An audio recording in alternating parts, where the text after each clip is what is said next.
All right. Good evening, everyone. I would like to call tonight's meeting of the Tacoma Park City Council to order. Would the clerk please call the roll? Mayor Searcy, Here. Councilmember Fulcher, Present. Councilmember DeBala, Present. Councilmember Gibson, Here.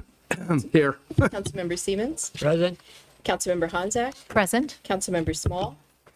Here.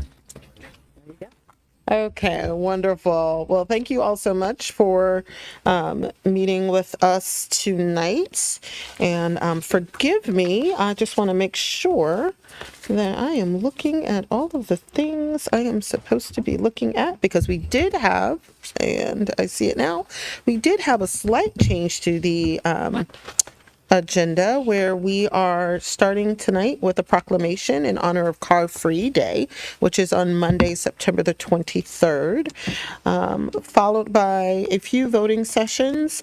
The first is the first reading ordinance approving the installation of speed humps for the 6700 and the 6800 block of Westmoreland Ave.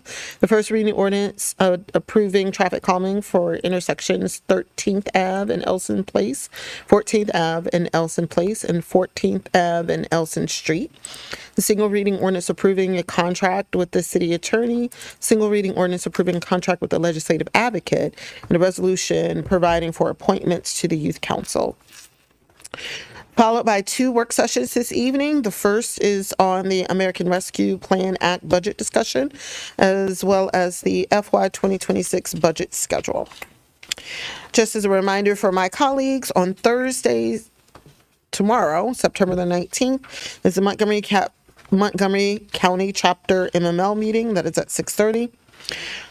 Also, on Tuesday, September the 24th, is the Housing Strategic Plan Implementation Forum. That's at 7:30 p.m. and will be in the auditorium with a virtual option. On Wednesday, September the 25th, the City Council will meet at its regular time of 7:30. We will start with a proclamation in honor of Rock and Roll to School Day, which is October the 9th. Followed by voting sessions, the second reading ordinance approving the installation of speed humps for the 6700 block and 6800 block of Westmoreland Ave.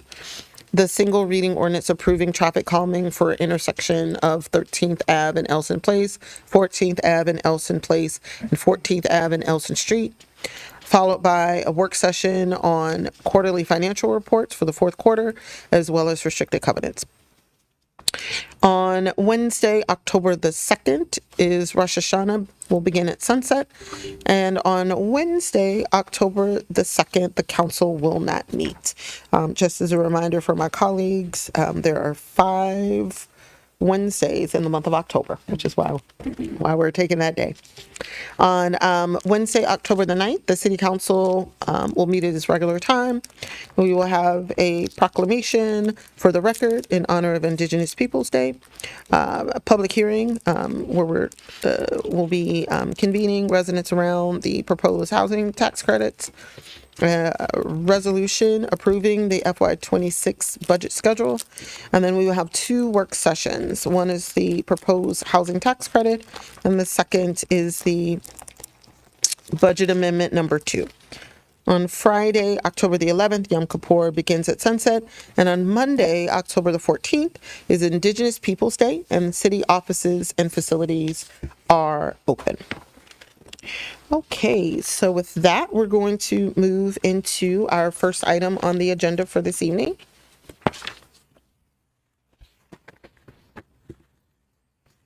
And that is a proclamation for the record in honor of Car Free Day, which is Monday, September the 23rd at September 23rd, 2024. Whereas the National Capital Region Transportation Planning Board, TPB, is the metropolitan planning organization for the Washington region, and whereas the TPB, through its Commuter Connections program, promotes and organizes the annual Car Free Day event, along with its network members throughout the Washington area, and whereas Car Free Day invites Washington region citizens to try alternative forms of transportation, such as bicycling, walking, and public transportation, as well as car light methods such as carpools, van pools, teleworking, and making fewer trips by car. And whereas Car Free Day benefits the National Capital Region through improved air quality, reduced traffic congestion and parking demands, and the conservation of energy. And whereas the city of Tacoma Park is located in close proximity to multiple forms of transportation, including the metro, bus lines, bike share stations, dockless e-scooters, and off-street bike trails to facilitate car-free transportation. And whereas Tacoma Park recognizes the necessity of reducing car trips and transition to sustainable forms of transportation to combat climate change and create a more livable community for all. Now, therefore, I, Talisha Searcy, Mayor of the City of Tacoma Park, Maryland, on behalf of the council, staff, and residents, hereby proclaim Monday, September the 23rd, 2024, as Car Free Day, and encourage everyone to pledge to be car-free or car light by visiting www.carfreemetrodc.org. Okay, and so now we're going to move into public comments. Do we have any public comments on voting items? Just as a reminder, there's quite a few of them. It's the first reading ordinance approving the installation of speed humps for the 6700 block, 6800 block of Westmoreland Ave. First reading ordinance approving traffic calming for intersections of 13th Ave and Elson Place, 14th Avenue and Elson Place, and 14th Avenue and Elson Street. Single reading ordinance approving a contract with the city attorney. Single reading ordinance approving a contract with the legislative advocate, and resolution providing for appointments to the youth council. Do we have any public comments on voting items this evening?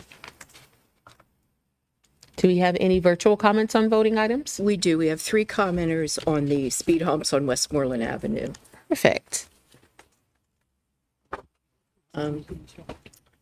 Let's see, Tamar Greenspan, Jim Walsh, and Eliza Fisher should be able to be on camera and speak. Okay, I think we have Tamar Greenspan. Hi.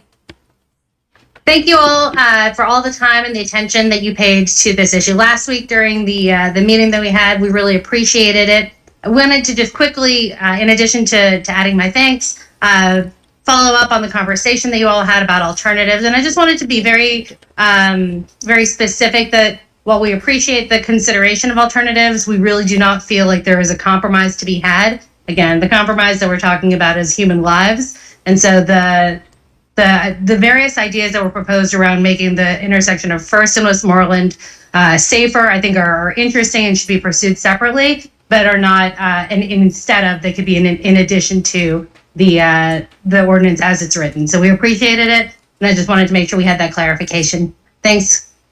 Thank you very much.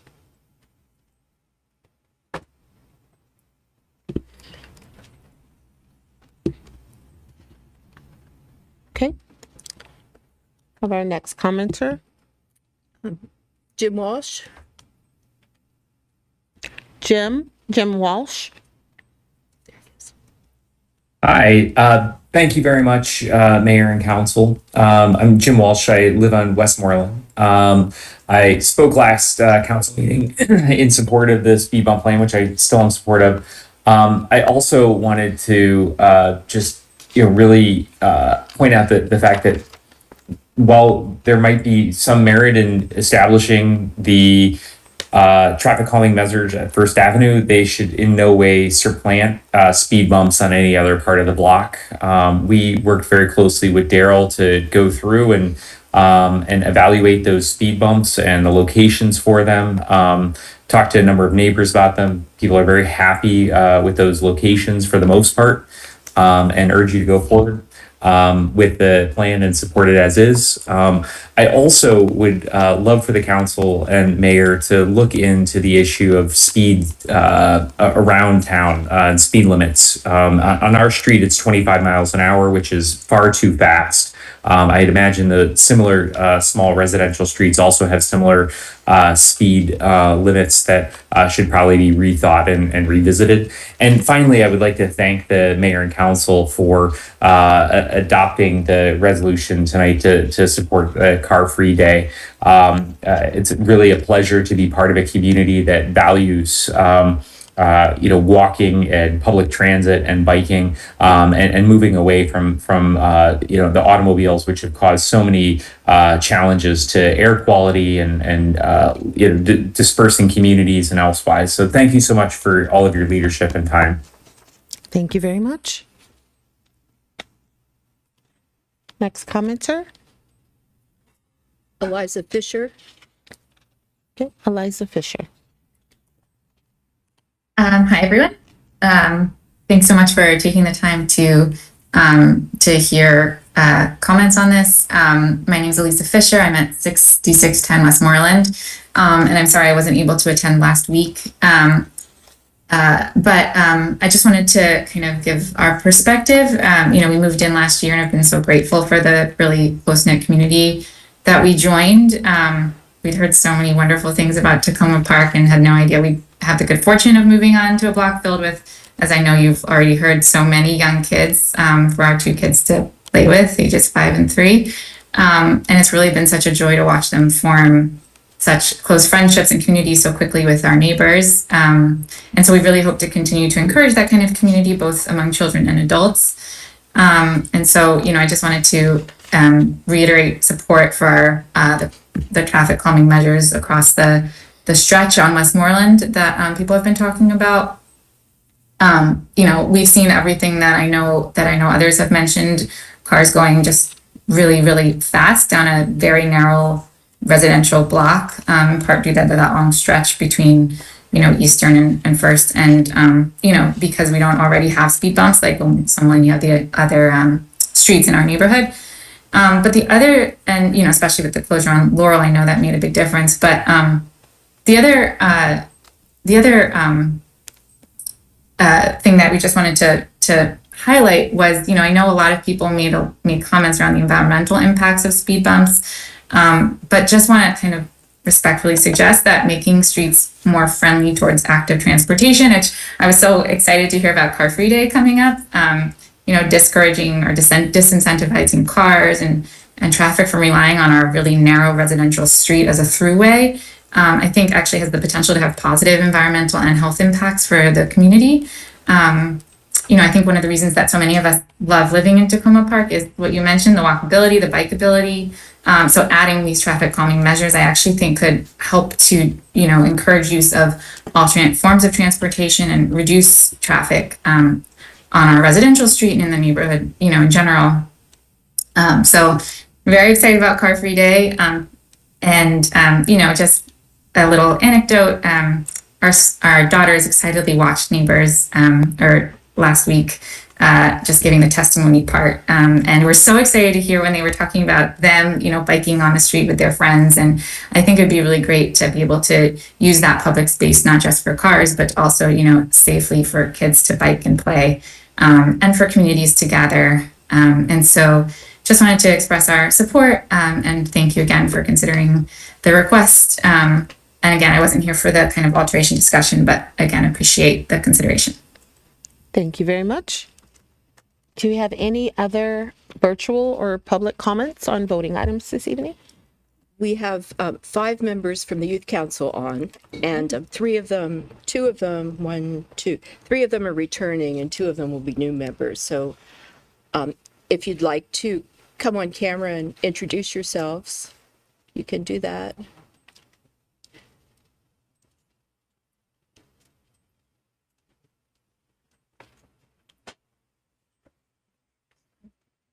Hi there.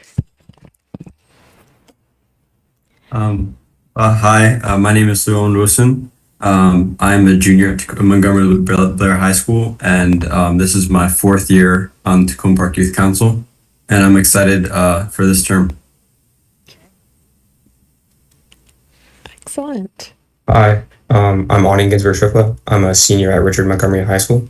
I live in Ward 3, and I'd just like to say hi to the council and Mayor Searcy and thank them for continuing to support the Youth Council. It's really important that youth have a voice in our community and are able to participate in city government. Good evening. My name is Murillo. I'm a sophomore at Montgomery Blair. I'm originally from Brazil, but I've been living in the Tacoma Park area for the past 10 years. And I was very excited to find out today that I was appointed to the Youth Council for my first year. So I want to thank you all. And yeah, I look forward to the opportunity of working on a lot of great things.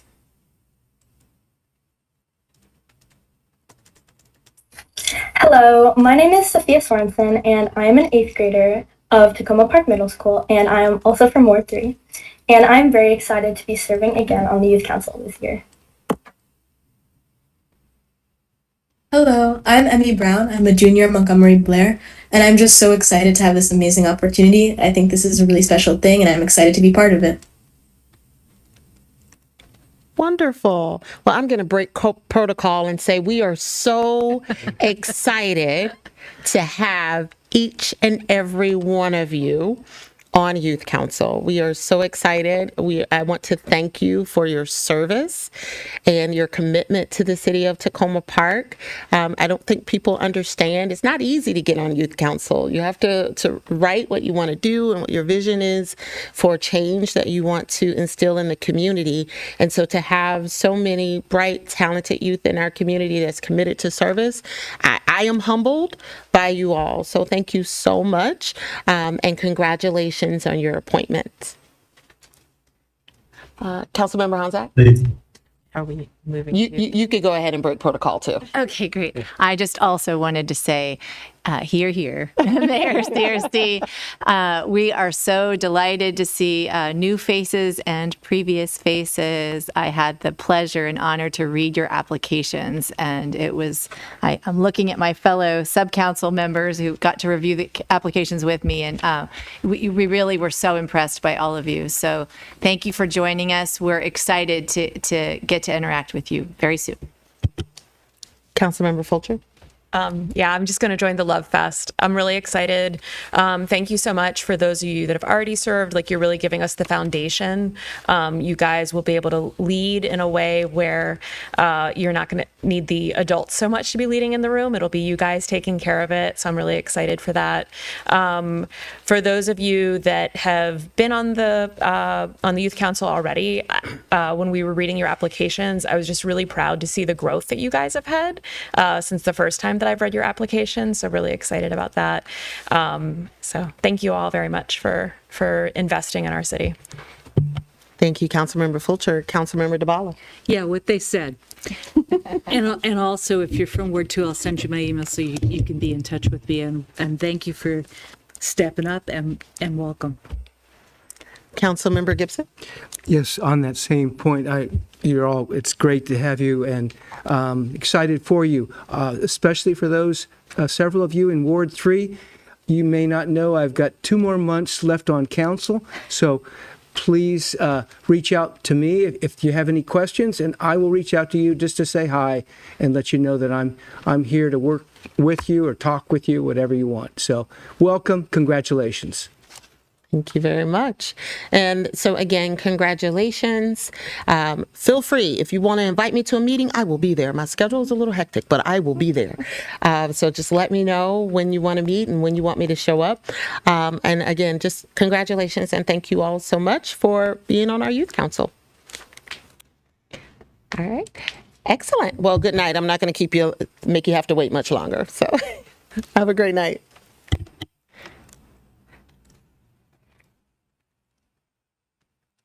Okay, do we have, it looks like we don't have any other public comments on voting items. All right, do we have any general public comments this evening?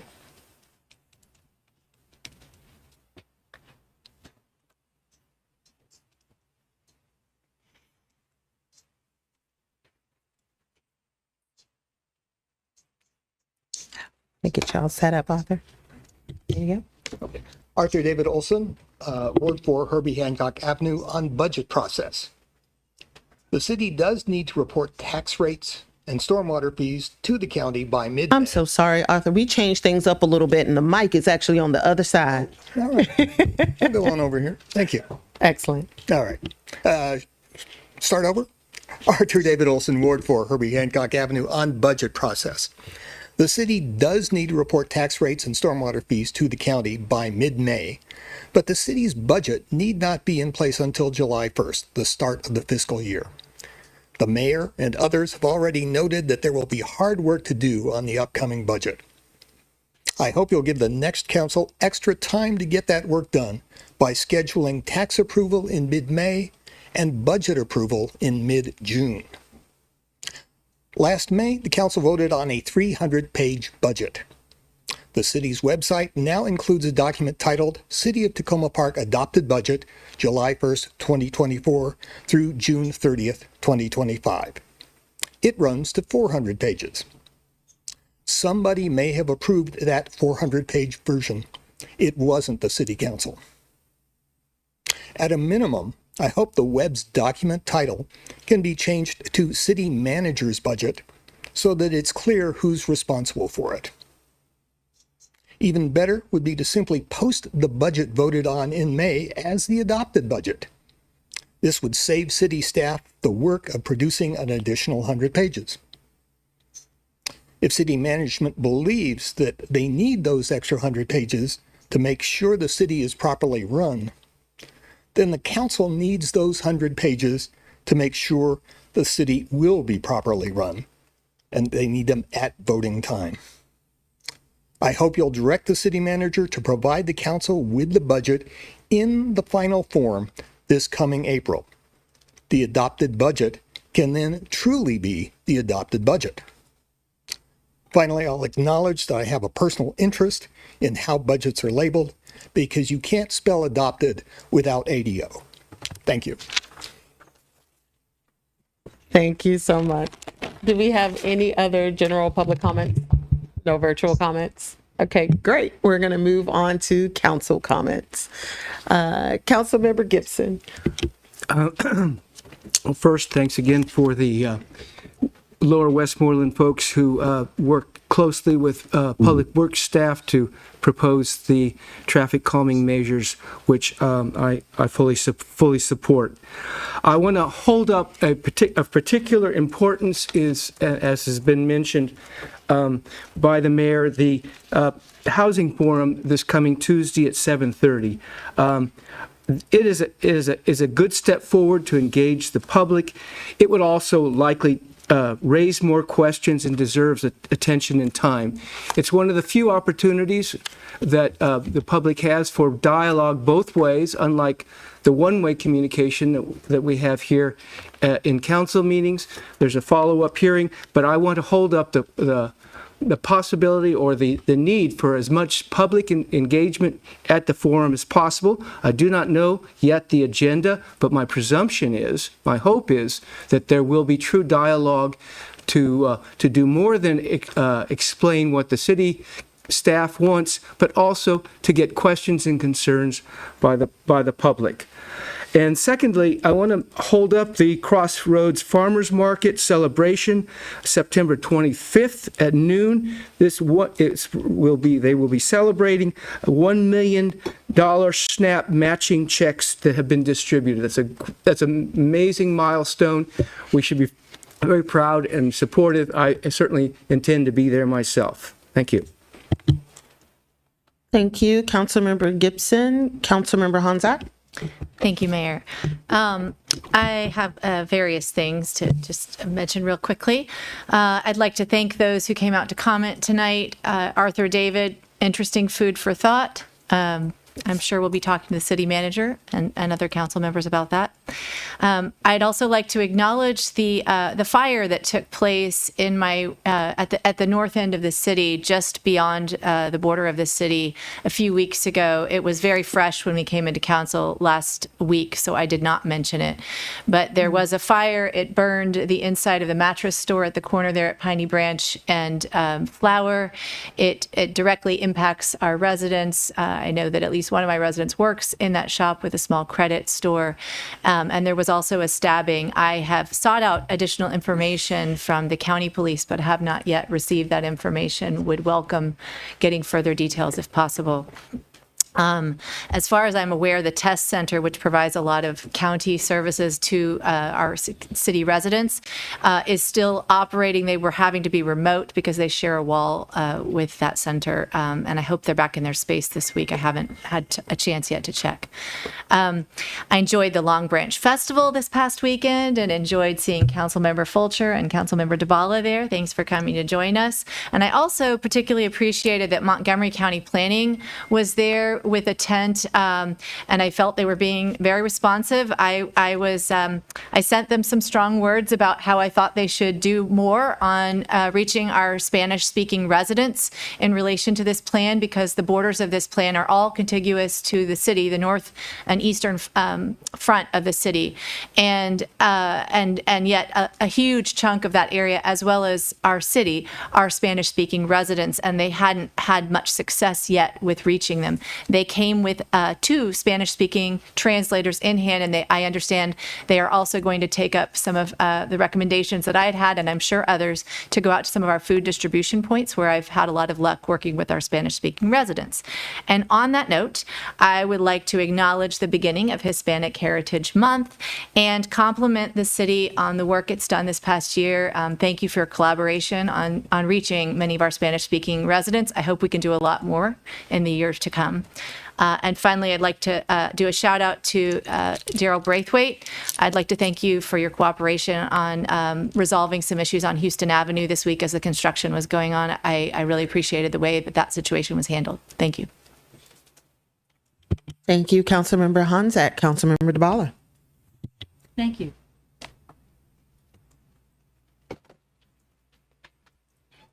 Two items, both related to Maryland Municipal League. So last Friday, we had the board meeting, and the MML board adopted 2 state legislative resolutions. And if you haven't got the write-ups, I can circulate them to the whole council. The 2 are speed cameras, no surprise there, and once again, and a 1% food and beverage tax that's allowed in places that have the admission amusement tax already. Those are the 2 that they focused on and picked. So just FYI for everybody. And there was also some discussion about a recent state election board decision. I understand from our city clerk that it doesn't affect our city this election, but she has the information that I brought back from the meeting for future reference. And 2 more things, sorry. Play Day this Saturday. Enough said. And I have finished the University of Maryland certification for council members, and so I will be graduating this Sunday at the University of Maryland from the program, and I'm kind of excited because it took a little longer than I thought it was going to, what with COVID in the middle there. That's it for me, thank you. Oh, no, I'm sorry, one more. Last week, I made comments. I asked a question about eviction rates, and I also sent in. Several of us sent in comments about the stormwater report, and not having heard back on anything. Understanding things have been pretty crazy this past week, but just flagging those 2 things, particularly the several council members who sent comments on the stormwater study for eventual response. Thank you very much. Thank you, Councilmember DeBala. Councilmember Fulcher. Thank you. First, I want to thank the virtual comments from families. I value your time, and your virtual comments are just as meaningful as those that are in person. And I know that even stepping away from your families for a second is valuable time that you could be with them. So thank you for doing that.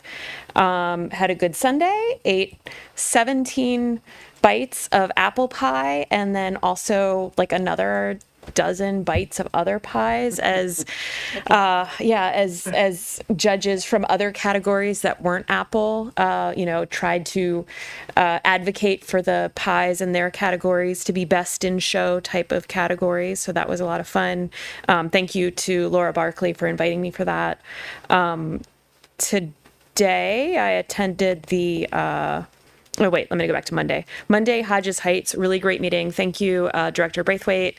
I'm excited about the plans of sidewalks that will help create better connectivity in that neighborhood, which connects Tacoma Park Middle to Tacoma Park Elementary School, down to the Tacoma Park, Piney Branch Park. So really important that we can all get to those places. So thank you, neighbors, for asking for those that will serve the whole community. Today, I attended the Transportation Board meeting for COG. The hot topic that I was listening to most closely was talking about EV infrastructure, something that we have talked about here as well, and just how we're going to have to keep up with demand in the future for that. Tomorrow, I'm looking forward to the Principals of Tacoma Park call, first one of the new school season. Also hitting up the Montgomery County ribbon cutting ceremony to celebrate the new math and science building that I'm hoping that my children will make use of, since it's such a good value for your education there. And then Friday night, we have our Tacoma Artery exhibition start. I'll be there, and also joining everybody at Play Day and the Housing Forum and Crossroads in the next week. So see you all there. Wow, there's a lot going on. So I'm going to start with the past. So I want to thank everyone that spoke tonight. It has been really, really helpful to hear directly from residents as it relates to speed humps and all of the work that goes into making our community a safe place to live. So I want to thank all of the residents that spoke out about traffic calming in their neighborhood. It's really important for us to be able to hear directly from you all. And also special thanks to our youth council. So I'm super excited about their start to the new council term. Couple things over the weekend. So I was with Councilmember Fulcher as a judge for the pie eating contest on Saturday. I did not get the luxury of eating only apple pie. You did not. I did not. But I will say we have some very talented bakers. I think I had the most unique category or something to that effect. But we had some very talented bakers in the community. And the thing that was the most promising is the fact that the line was around the corner in terms of people buying pies. So I want to thank all of the bakers for your submissions. You made my decision-making and our decision-making as a panel extremely difficult. I want to thank all of my colleagues that or Councilmember Fulcher, but all the various business owners and people who were a part of our panel of judges. We took our role very seriously, I will say. And Laura Barclay for organizing another fantastic event. So it was super fun. Also want to thank the Advances Community Services of Greater Washington. They had a fantastic gala dinner on, what's that, Saturday? I don't know, the days are running together. But I was joined by council members Fulcher and Siemens, and we had the pleasure of presenting a certificate on behalf of the city for the wonderful work that ACS has done for so many residents in our community in terms of food, addressing food insecurity and the like. So we really appreciate the opportunity to add on to the accolades of a wonderful organization. Also, in terms of the past, I want to just give a special shout out to our union reps from Local 400 as well as ASME. Over the last 2 weeks, I've had an opportunity to sit down with some of our union our union reps. My goal is to really try to make sure that we have a little bit more of an open dialogue so we can talk a little bit more directly between unions and our city management as well as council leadership. And so I really want to send my deepest appreciation to our ASME union reps as well as Local 400, because I think it's really important for us to be able to just have opportunities to dialogue and to hear from one another about what some of the challenges that our staff are facing. And I can't stress enough, our staff are our greatest asset. So I want to thank our unions for meeting with me over the last 2 weeks. In terms of what is coming up next, you've heard Play Day. I will have a booth. Come by, get some suckers, get some bubbles, some chalk, and let's play together. So super excited about that. So definitely want to thank Pat Play Lady for allowing me to participate in that. The millionth check.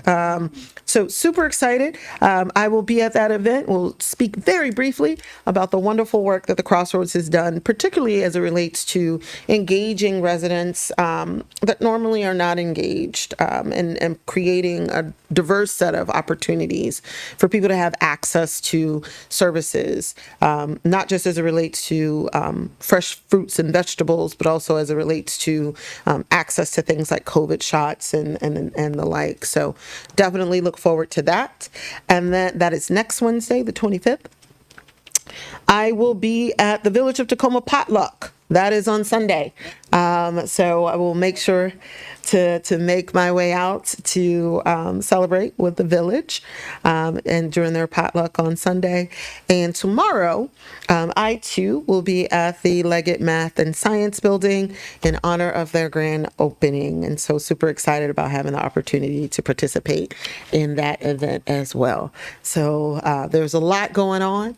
Definitely appreciate all of my colleagues as we are spanning the city and engaging with everyone, and definitely look forward to interacting with all of our residents as we're out and about over the next week or so.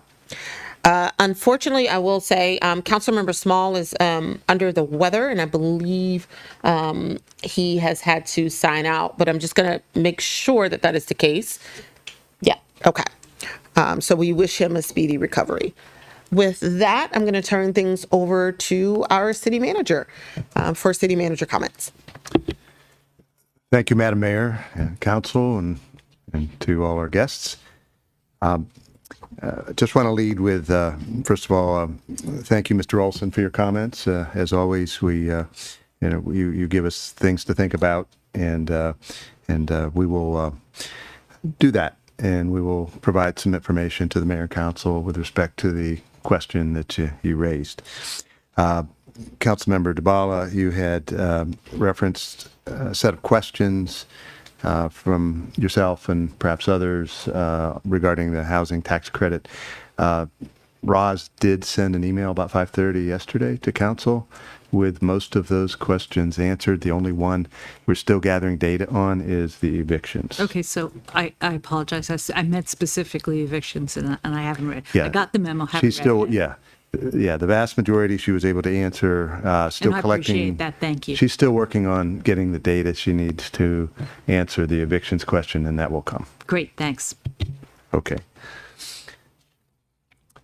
From the Housing and Community Development Department, there's a building ribbon cutting for the Catherine and Isaiah Leggett Math and Science Building at Montgomery College, taking place tomorrow, the 19th, at 2 p.m., as the mayor indicated. A large tent will be placed in the parking lot on Tacoma Avenue for the program, followed by a ribbon cutting and reception and tours inside the building. Guests have been asked to park in the West Campus Garage and East Campus Garage. Tacoma Artery opening reception is on Friday, September 20th, from 7:30 to 9 o'clock p.m. Artwork by 20 local artists from the Tacoma Artery Group will be featured in a group exhibition in the gallery space in the Tacoma Park Community Center. The artwork includes painting, photography, sculpture, and mixed media. From the Police Department, September is National Preparedness Month, so we encourage you as residents to review your emergency plans, including updating emergency contacts, reviewing your emergency kits, practice household emergency drills for fire, severe weather, and evacuation, ensure communication, know how to reach family members and where to meet if you are separated. And local resources. Familiarize yourself with local emergency services, shelters, and resources in your area. On Saturday, September 28th from 10 a.m. to 2 p.m., the Tacoma Park Police Department is participating in a special TileMate AirTag giveaway. Free TileMate tracking tags will be given to residents of Tacoma Park as a way to track items of high importance, such as your car or bike, in case of theft. The TileMate company was chosen because it is compatible with both the iPhone and Android devices. Distribution is first come, first served while supplies last. More information can be found on the city website.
Of seniors, 14 in total, recently visited the Prince George's County Materials Recycling Center in Capitol Heights to learn what happens to their recyclables.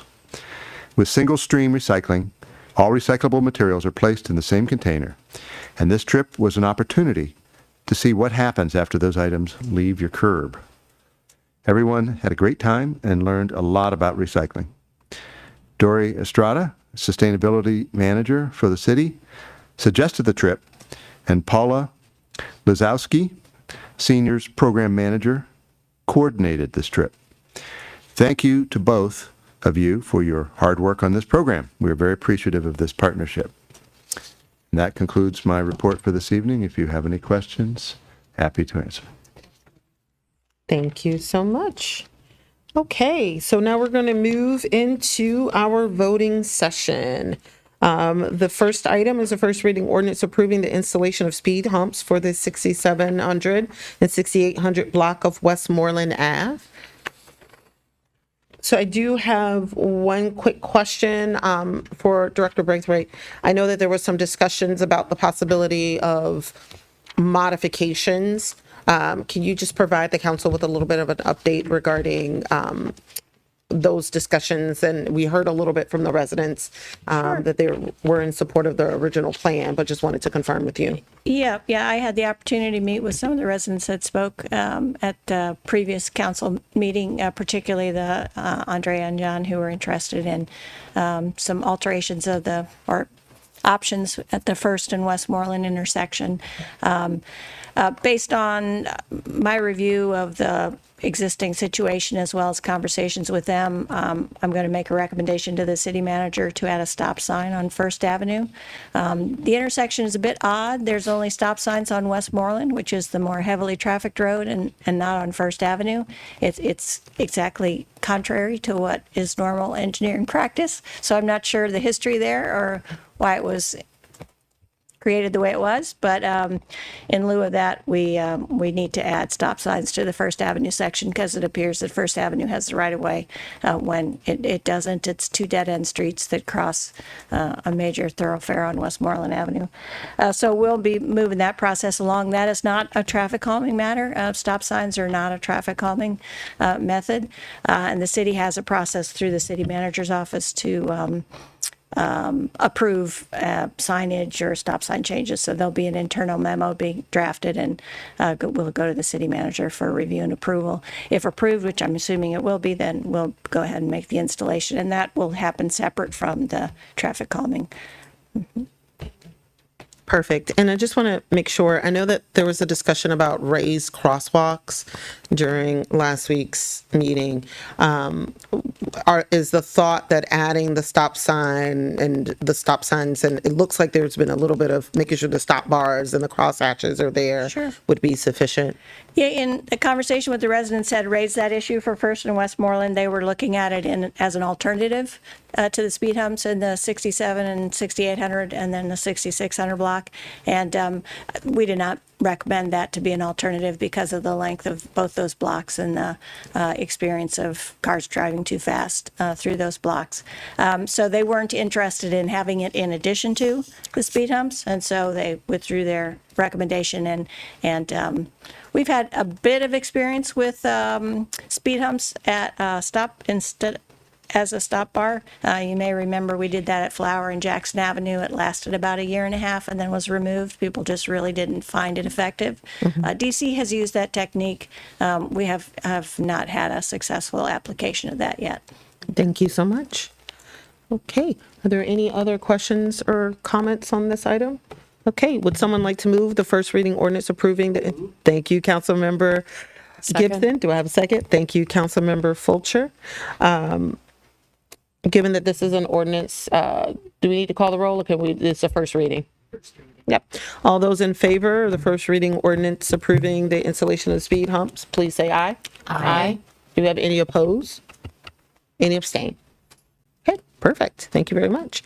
We're going to move on to the second item, the first reading ordinance approving traffic calming for intersections of 13th Ave and Elson Place, 14th Ave and Elson Place, and 14th Ave and Elson Street. Were there any modifications to this one? I didn't see any. Okay, any points of discussion? Mayor, Councilmember Small, did you want to check with him occasionally? He has logged out of the Zoom. Yeah. Okay. Yeah. And I'm not sure, because he really wasn't feeling very well, if he is able to be on Zoom right now. But I do know that he is in full support of, and he has mentioned that he is in support of this traffic calming design. Okay. Any other points of discussion? Okay. Would someone like to move the first reading ordinance approving the traffic calming? So moved. Okay, Councilmember DeBala moves, Councilmember Hanzak seconds.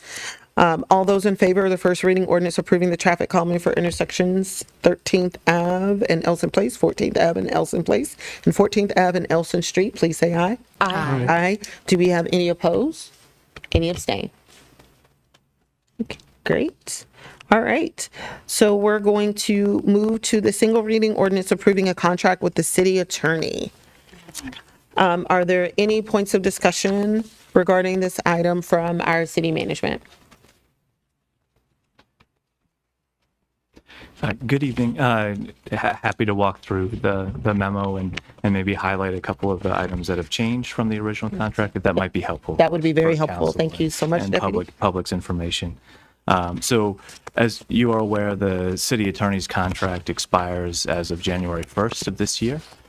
City attorney was engaged in 2019 as part of a competitive selection process. There was a public committee that was part of that process to evaluate the different bids that came in, and the firm Cornbrooks. And Drew, could you speak up? Sure, I can't sorry. hear. I'll move this a little closer. And this particular firm was selected at the time. They've worked with us for the past 5 years, and council held a closed session to evaluate their performance and to determine whether or not they would re-engage, and council determined that it would. So over the past few months, we've been negotiating an updated contract. This contract will be for a term of 3 years with an option for renewal of 1 year, 2 one-year terms following that.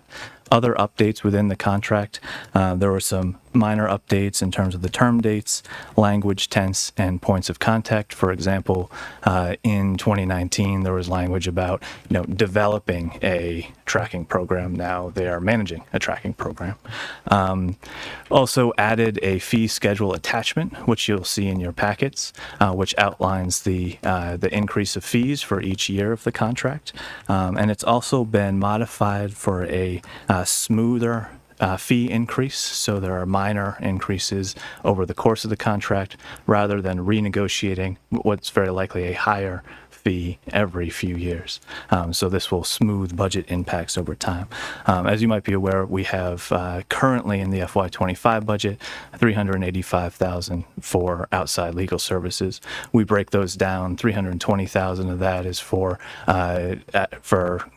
city attorney services. The remainder is for our labor council.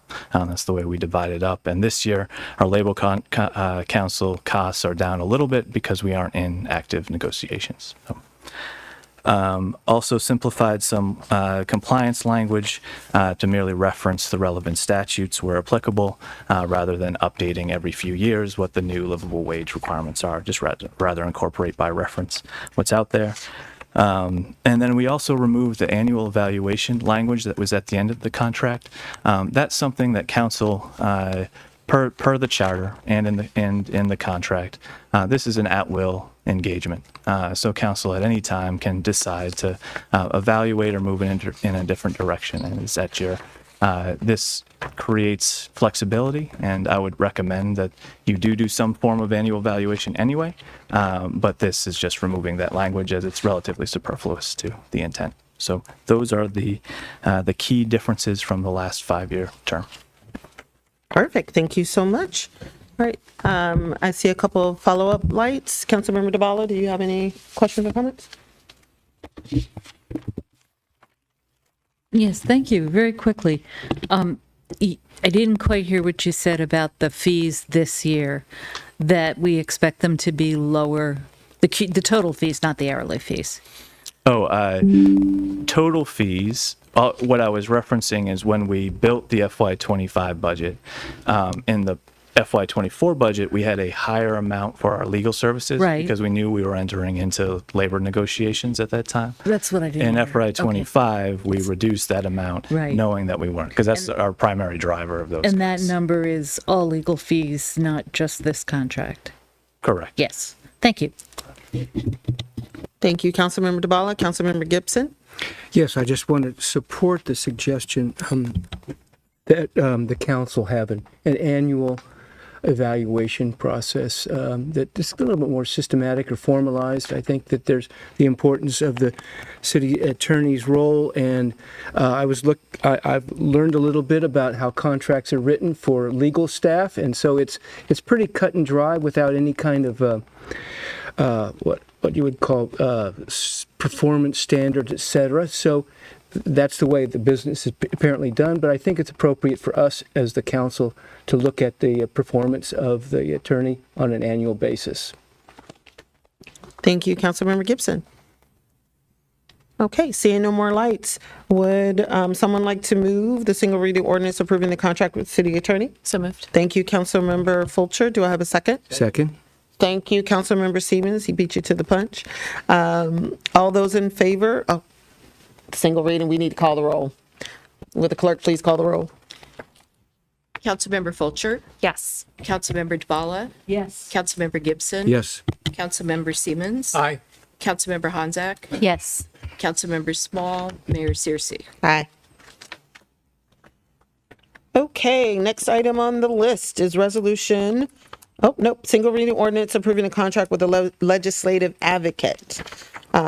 Just want to check with our deputy city manager, Boduk, to see whether or not there are any modifications that have been made to this contract. Yeah, and I'll quickly go through again. This is a 5-year contract that expires actually in October of this year, and we've been working with our legislative advocate to renew that contract over the last couple of months. They had a very modest fee increase that they suggested, and outside of that, we worked with the city attorney to do some minor cleanups within the contract. Similar things, updating terms, updated contact information, and clarifying some of the billing things. When we first looked at the contract, it was a little confusing when it actually expired. So we've cleaned that up right now. So that will go into effect upon adoption in October. We have $35,000 set aside for this. The contract itself will be $34,777. So we are within budget. Music to my ears. I love within budget.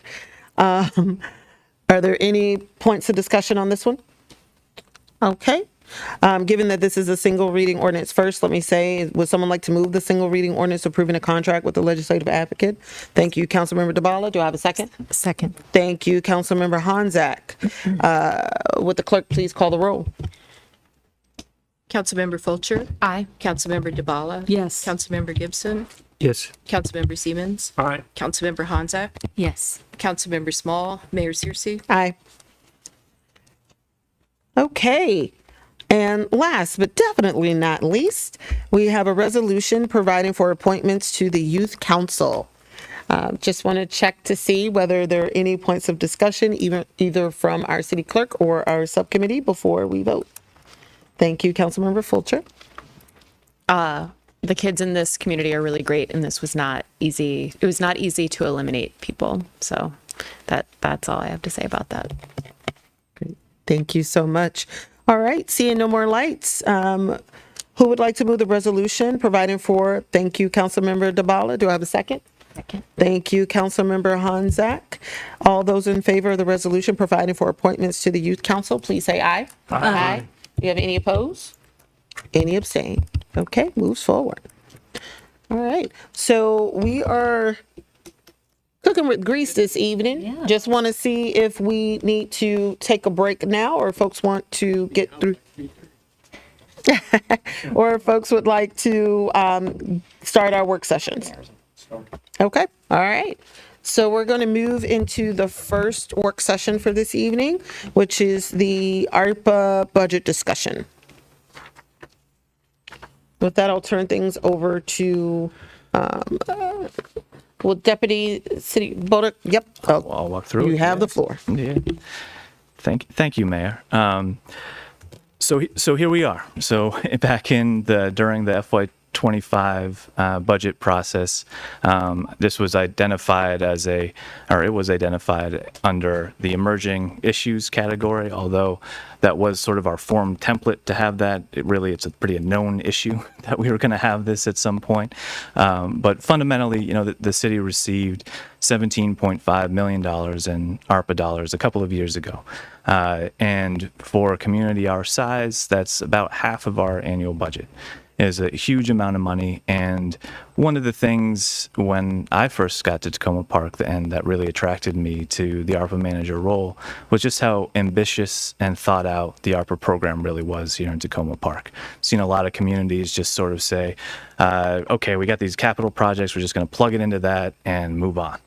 Tacoma Park had an engaged public process, hired a consultant to talk through what different programs and initiatives the city wanted to see, and came up with about 30 different programs.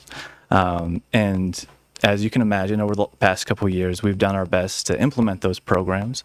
But now looking to the future at our deadline of December 31st of this year, our requirements are very strict with U.S. Treasury guidelines that funds must be obligated.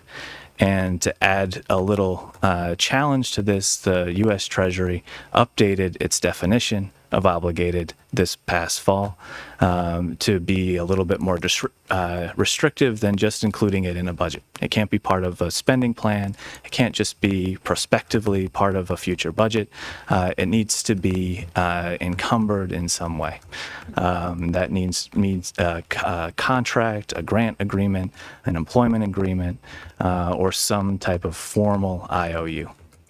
So knowing that, we've been keeping an eye on this to do our best to obligate funds that we can, and to go ahead a couple of slides, about 1.7 million, we're saying, hey, we're going to have a hard time getting there. And the vast majority of that is our atrium project. That's our atrium infill project, which is 1 million of that. So 10% of our total amount, I think is pretty good. I've seen other communities as high as 20 or 40% that are kind of in this similar circumstance right now. So we should feel good about that. So just quick agenda. I'll do a little bit of review and updates, and then we'll get into the projections and what the staff recommendation is for re-obligating funds. All of this should be review, old hat for you all now.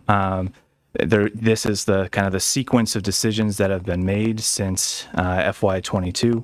Initially, some was plugged in as revenue loss.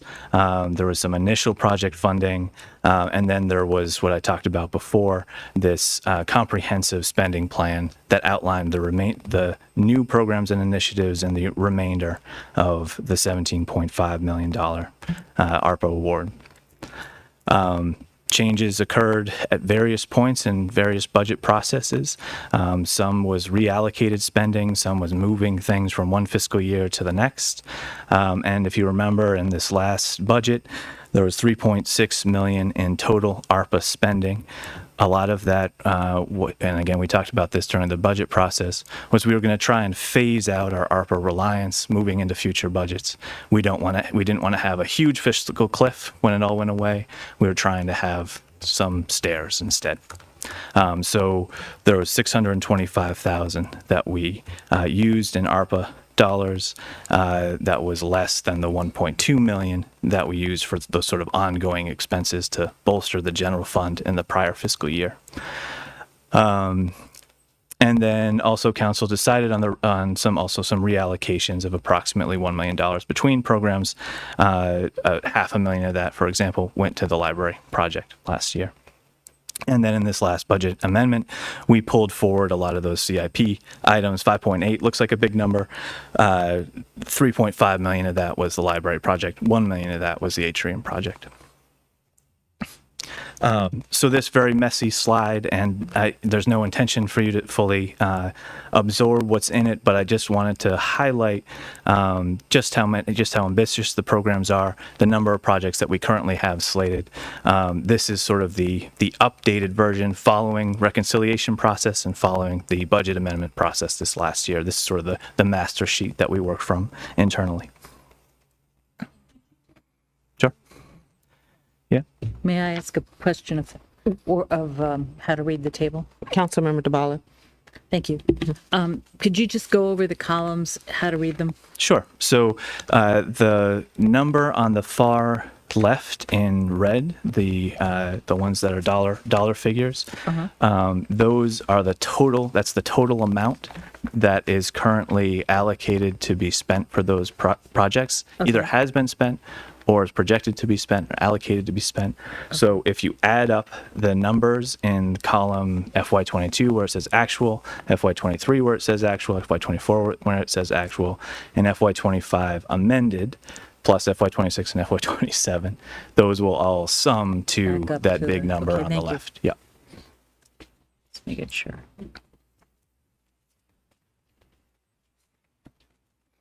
And again, we spoke about this before, but I also want to highlight something that we've also kept our eye on is the Treasury says that municipalities can take a standard allowance for revenue loss rather than having to go back and calculate the amount that they of lost revenue that occurred as a result of the pandemic.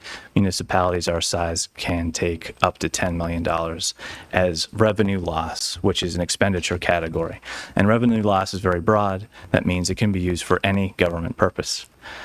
The remaining 7.5 million must be used for a different ARPA expenditure category. So it cannot be used for that broad revenue loss. And I kind of throughout the document just refer to that as non-revenue replacement programs. So that can be things like administering the ARPA fund. That can be, that can be the social programs that city has launched, the rental assistance, the mental health clinicians. Those all fall into that other category of other ARPA expenditures outside of revenue loss. And again, definition of obligated, and the award must be spent as well by the end of 2026, which is midway through FY27.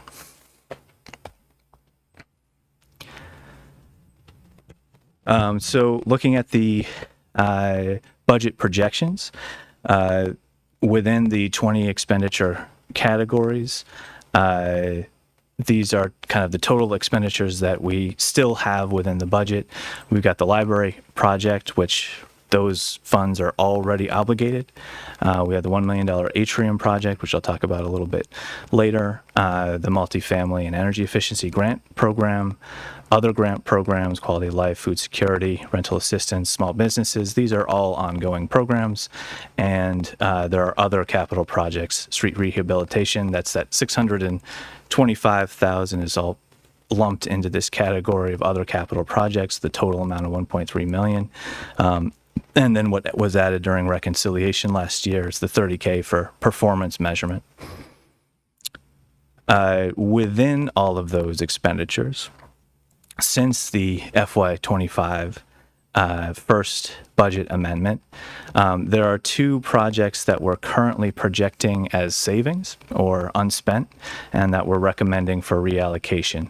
The first is the document management software. You may recall you approved a requisition for that several months ago. The bids that we received ended up coming in below what we projected. We projected $230,000 and we have about $75,000 in savings on that project. And that includes our ongoing licensing fees. It's a Laserfiche program.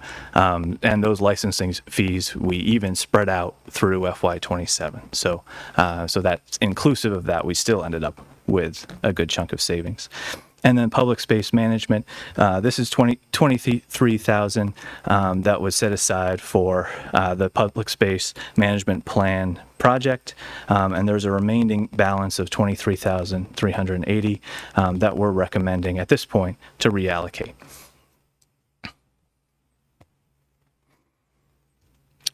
So now this is the projecting an obligation of funds.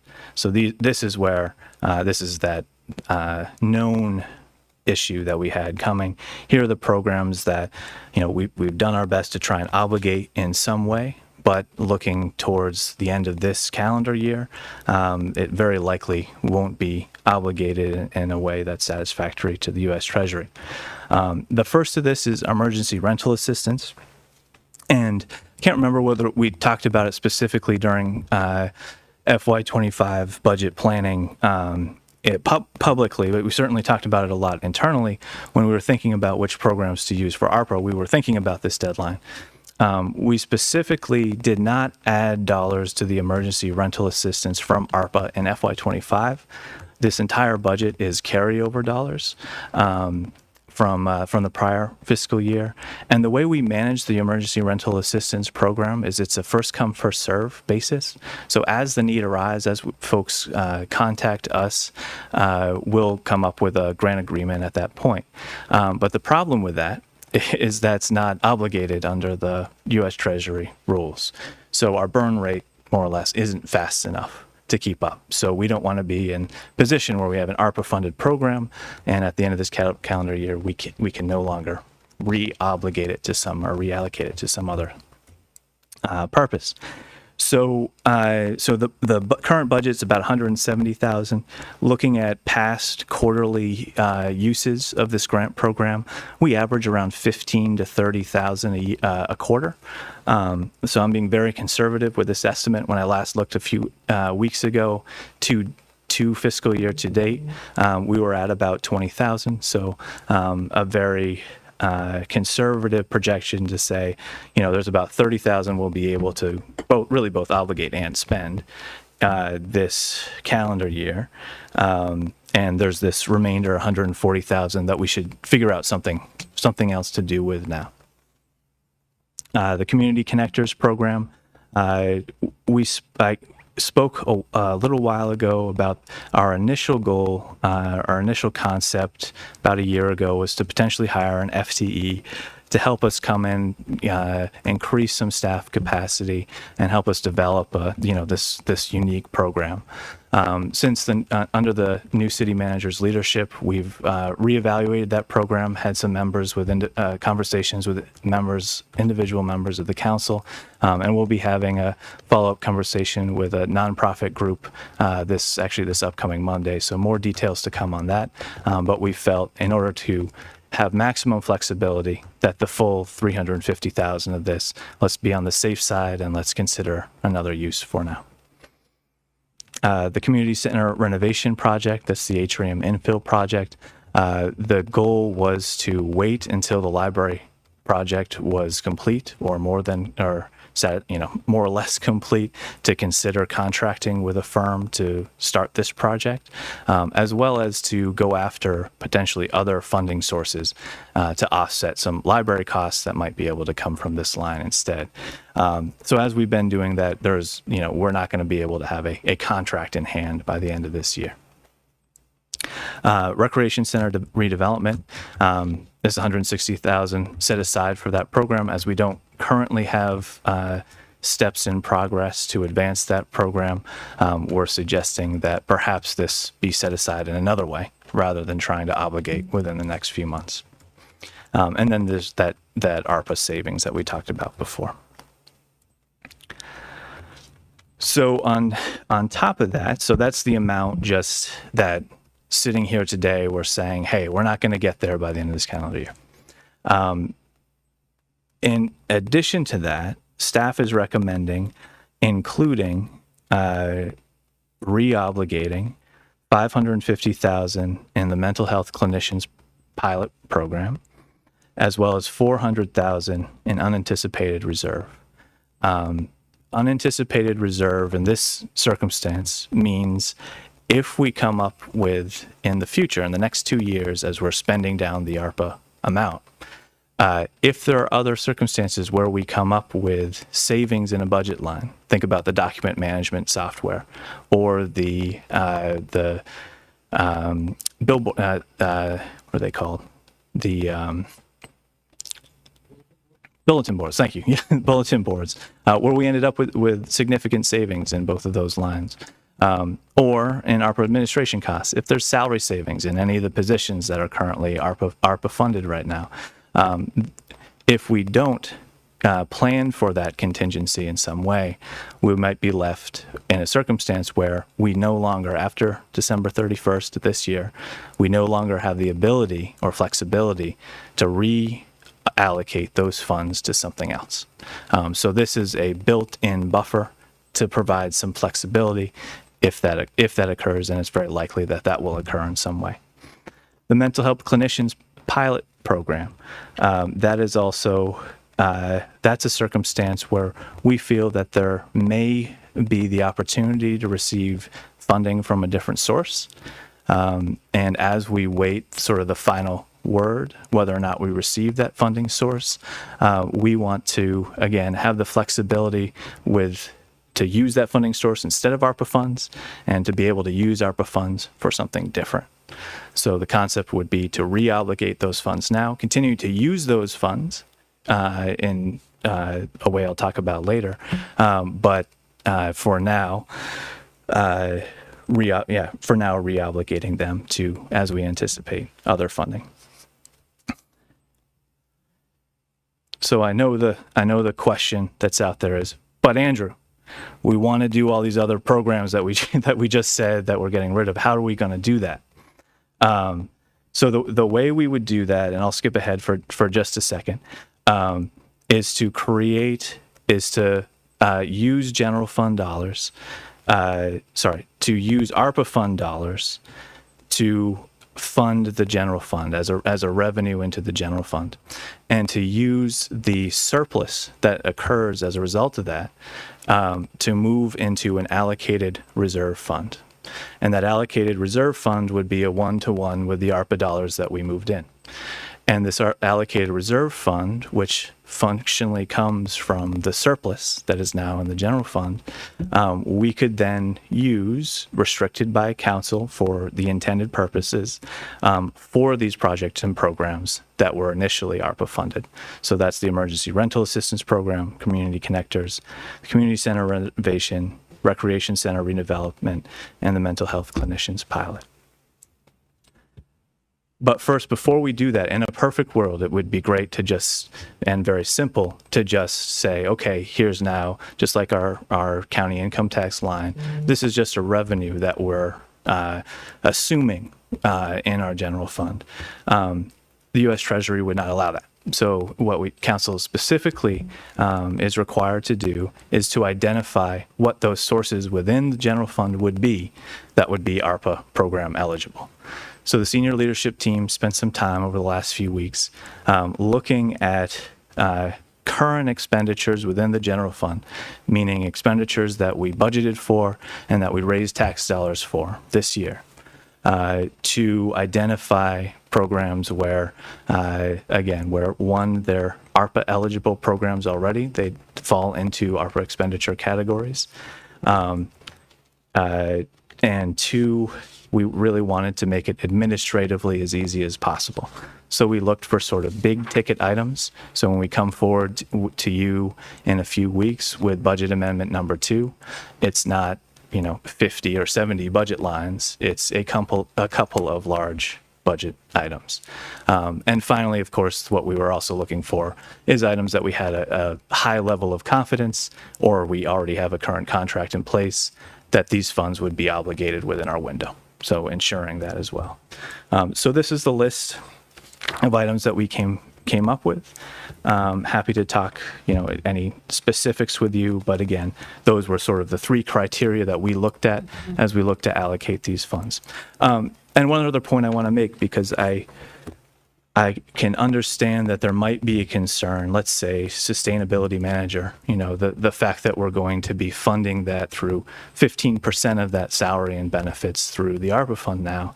Well, won't we have to increase our budget by that amount next year?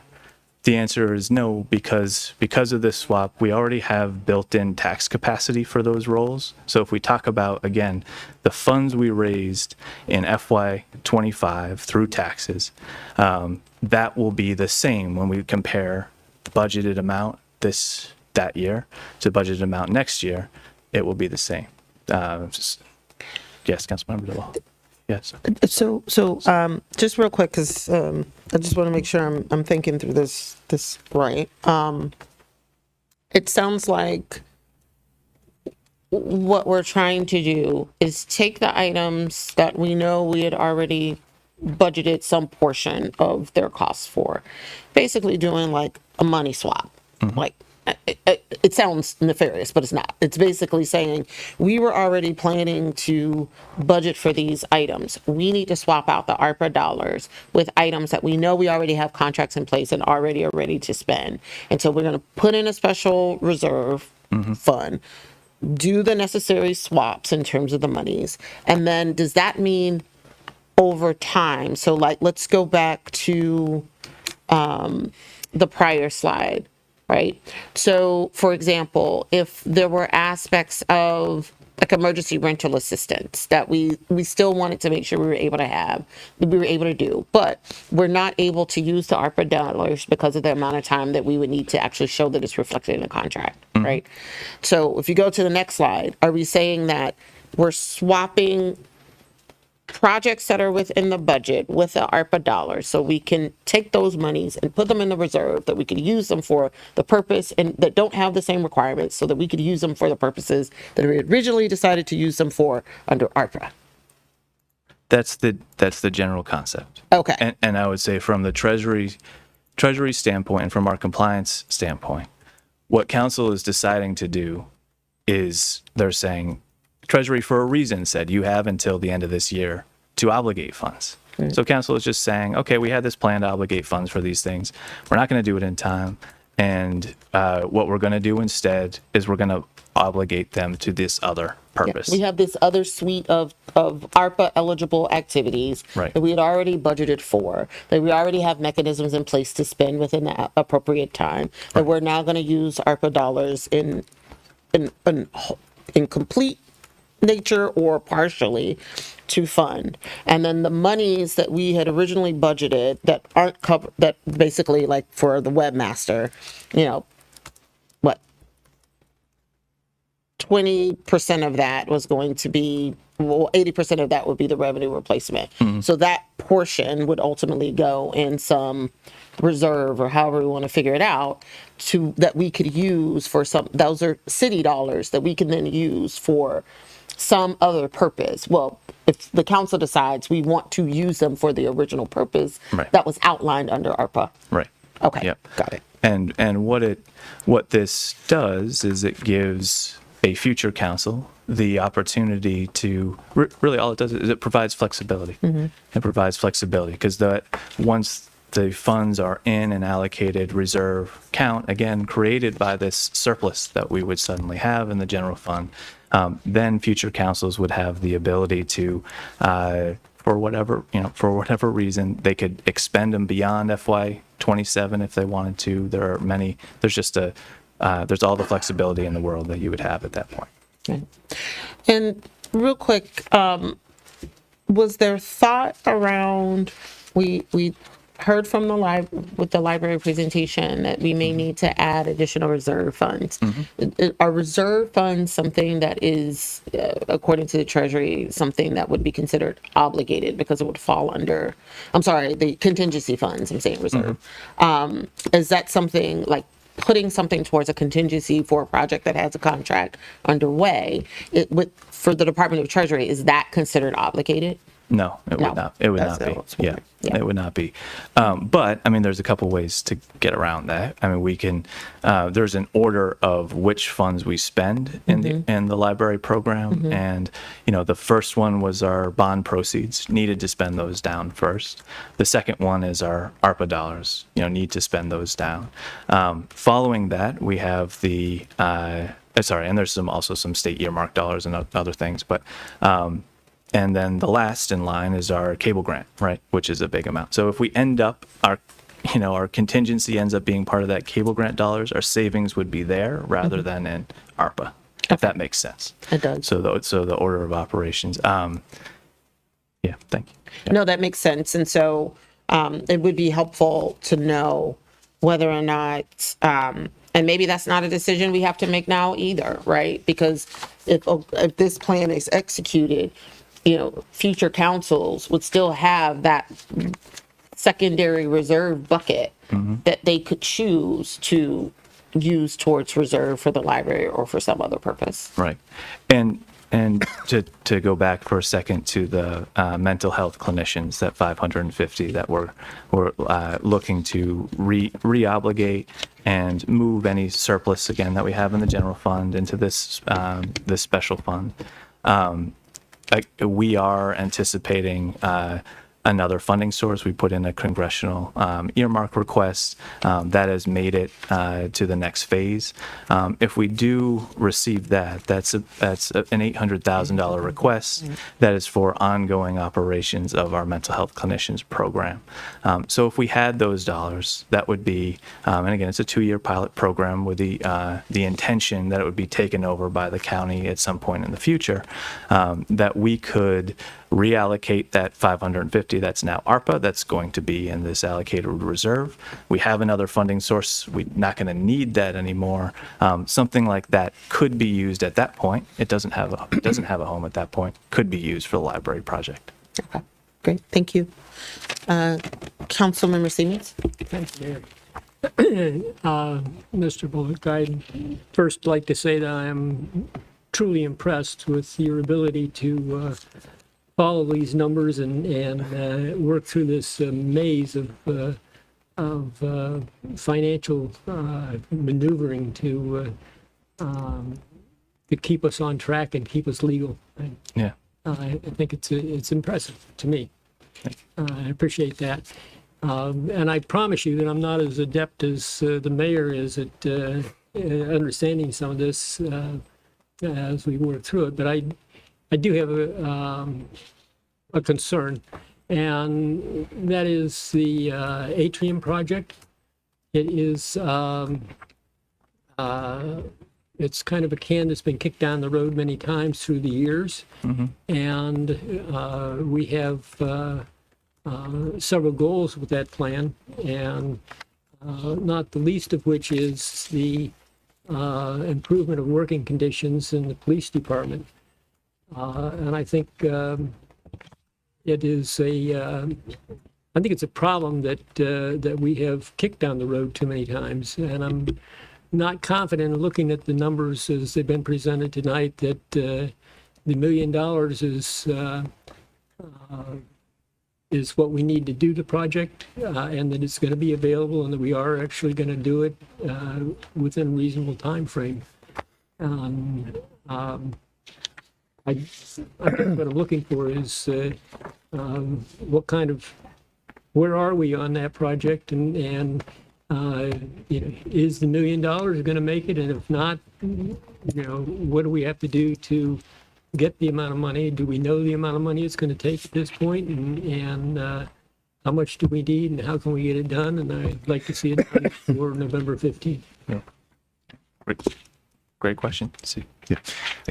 Thank you for your question, Councilman Siemens. It's a good question, and we're happy to provide a little additional information on that. One, as you might recall, approximately $1 million is set aside, was tagged in the ARPA budget for this purpose.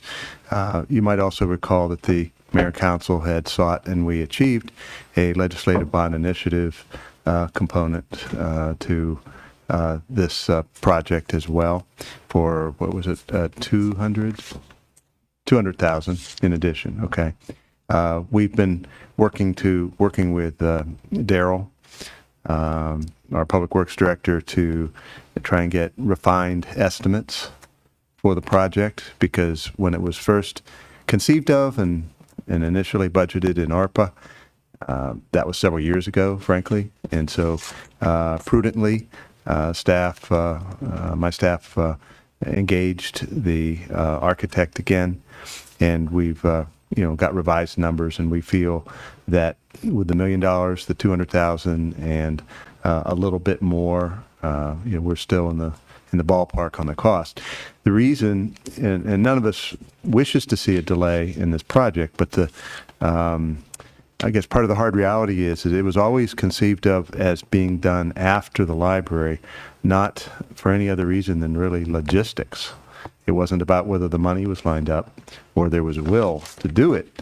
It's the fact that staging the construction, having room for a new contractor on site, storing materials, all of that, we pretty much need to have the library project out of the way before we can start this.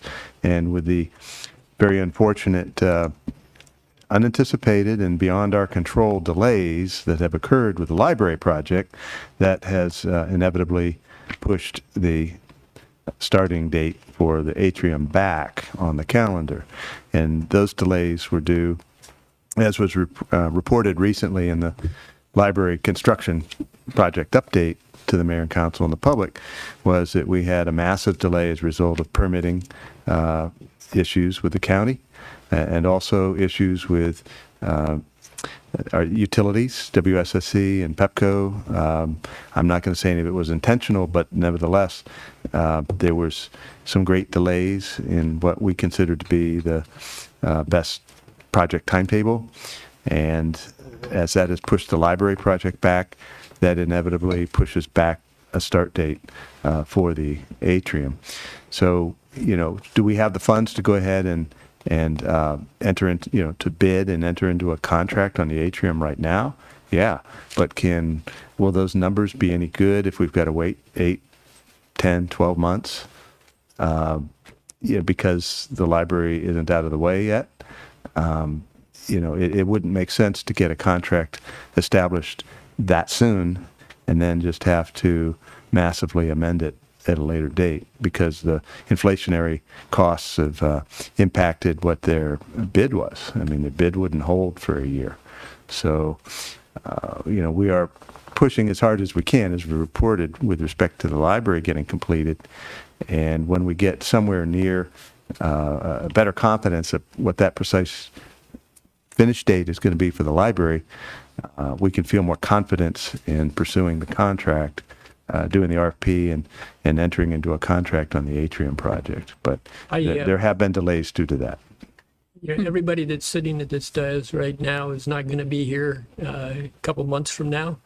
And so I would just like to understand that you understand the priority of this, that it needs to be a top priority for the city to get this done, not just because of space and not just because of noise, but because of the conditions of the police department and the effect that can have on staff. And it's in a department that we have been so pleased with their performance over the past few years and changing the culture of the department into what better fits the city. And I want to see that we're treating our people right. Thank you. Really appreciate where you're coming from, really do.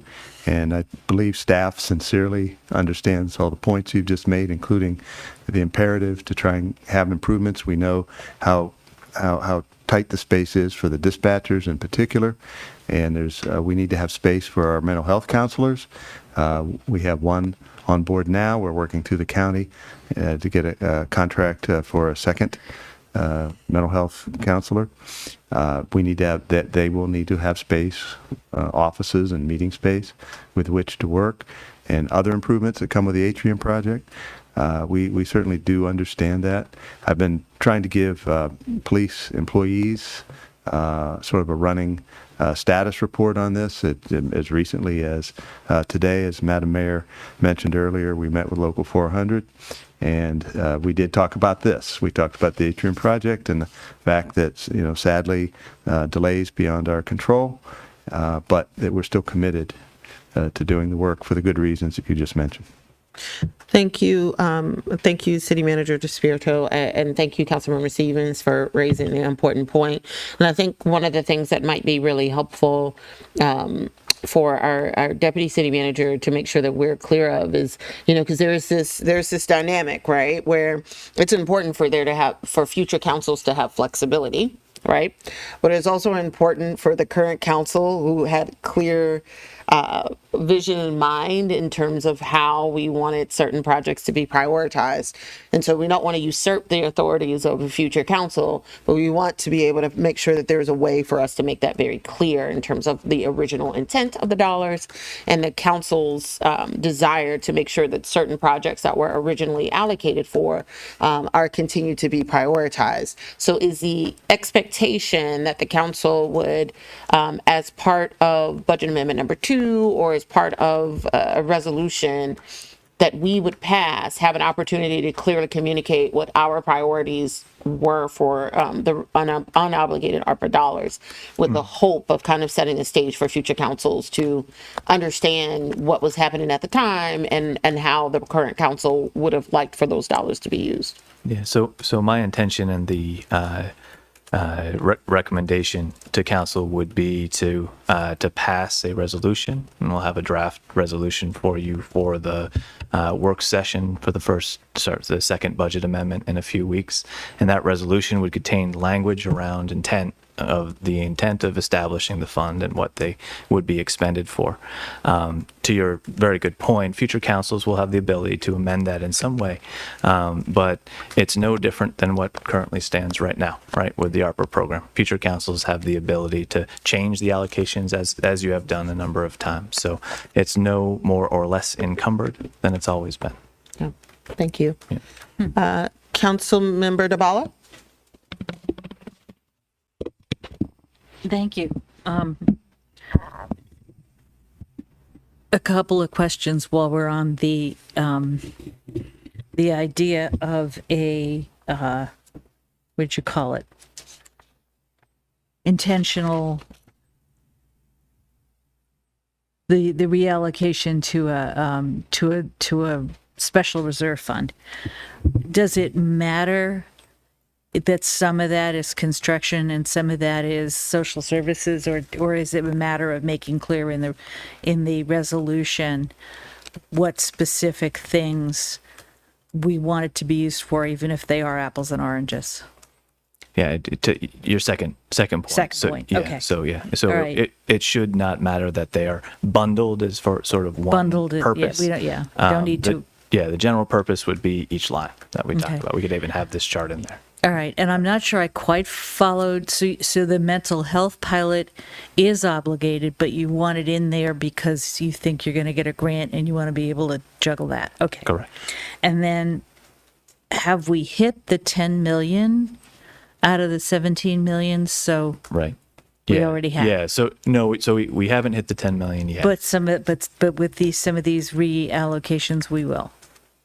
Right. Some of these the We've way maxed out on the 10 million. Yeah, the way I've been thinking about it, it's like an ice cube tray, where you want to fill up one before you fill up the other. Well, it seems to me one's more flexible, so it would be good to do that. Yeah, so the way I've been thinking about it is filling up the 7.5 million first. Oh, okay. Ensuring that we're spending it for all the other expenditure categories, because we have a ton of flexibility in the revenue replacement Okay, category. yeah, all So we were very intentional as a senior leadership team when we came together to identify, and we said, okay, if we meet all of our projections, how much left will we have to fill up that $7.5 million ice cube tray? And we ensured that we did in that list, in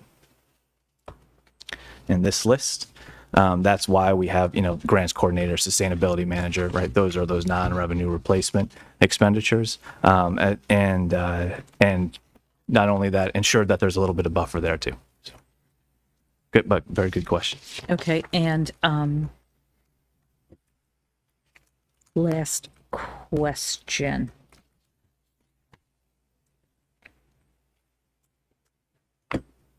Are we making any actual changes in the program plan, or are we juggling funds? Yeah, so So we're still intending to do some of the things that aren't completely done or started. So Yeah. are we taking anything off the table that we plan to do? Programmatically. Yeah, thank you for the question.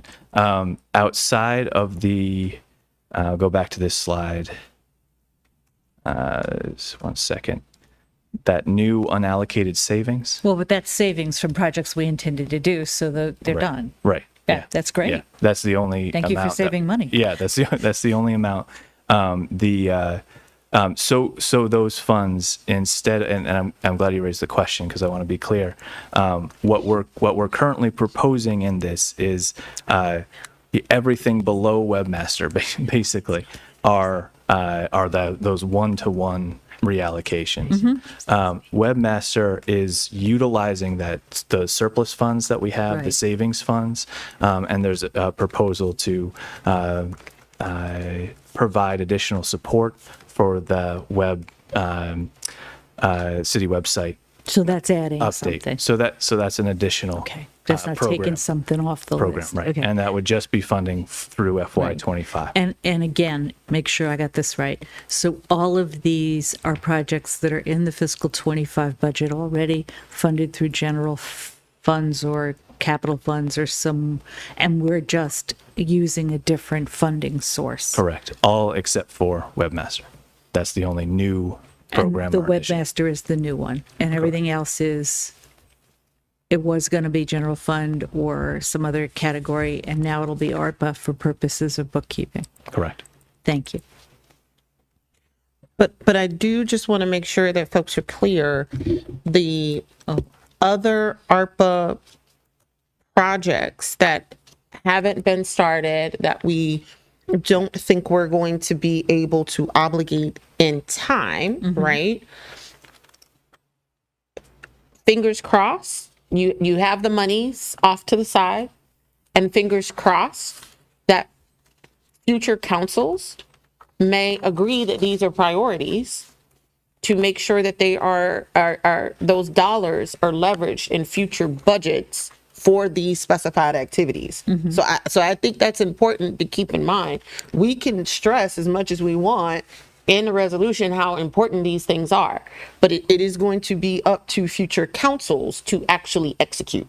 And so to that point, then there's 4, because the mental health pilot is basically Fingers already. crossed we get this money. Yeah. So emergency rental assistance, the community connectors, the community center renovation, we just talked about that as a priority. And $160,000 to go toward the next step in recreation center development. So it's a fairly small list. And it's a list that has been high priority through 2 councils already. So personally, I mean, if there's somebody here who thinks that this is a big risk, Sorry, can I make? if we make it clear that these are priority and not because they didn't get started, but yeah. Yeah. No, I get what you're saying. Like, just, these have been priorities for quite some time. So the likelihood of them being removed, it's pretty slim. And to add a little bit of comfort, we're really only talking about the first 4. The mental health clinicians pilot, we have an active contract for, so we have an so it's really 4. obligation that would hold future councils to continue to pay that obligation for the pilot for the remainder of the 2-year term that we have it. So the goal, the only reason why we're putting this bucket in like a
So it's not, we don't have savings in other lines, more or less, for it to be used, broadly speaking, for some other purpose. We would, I mean, as we move along in the ARPA program, there are things like that 400,000 buffer that we're talking about that we could, that's additional surplus that we could use. That's just going to go into the reserve account right now. So there are ways that this will, hopefully bolster our reserve account as well, as allocating for these purposes. But again, just like the council has run into and be transparent, it just as council has run into challenges in its FY23 budget, FY24 budget, and has said we have this structural deficit. We need to allocate some ARPA funds for X, Y, Z to try and stabilize. That is something, again, a future council would have the ability to do.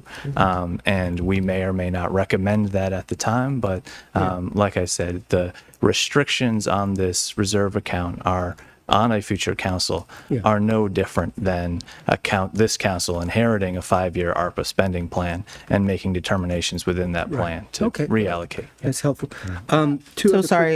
City Manager DeSpirito. Thank you.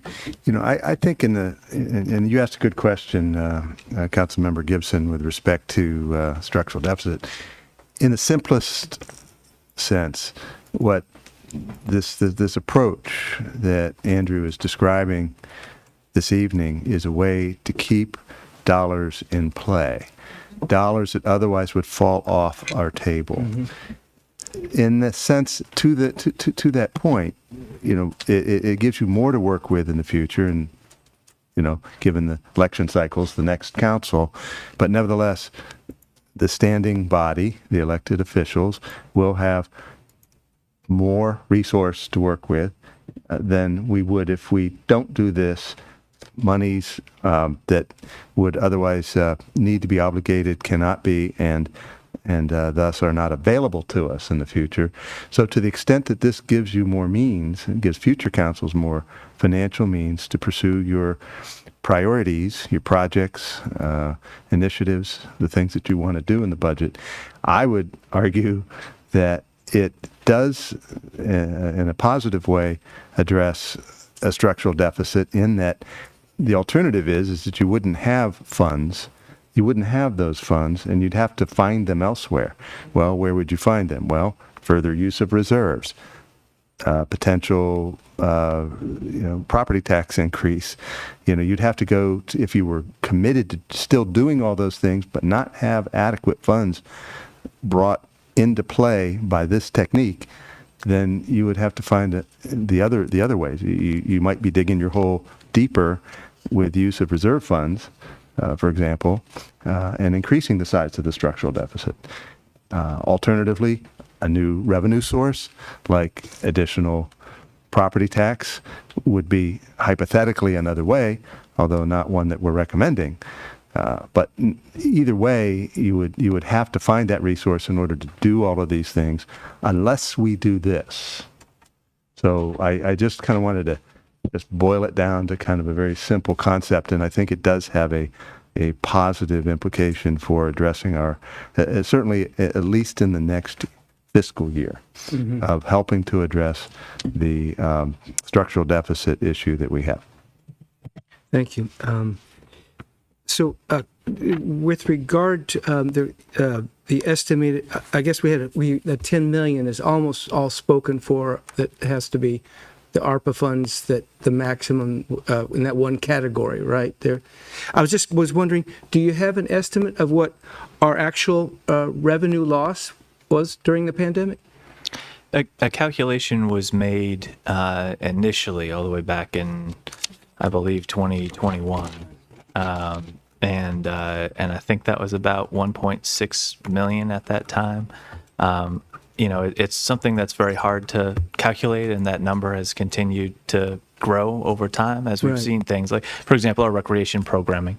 Or probably this year is probably the first time we've hit a number that might be close to what it was pre-pandemic.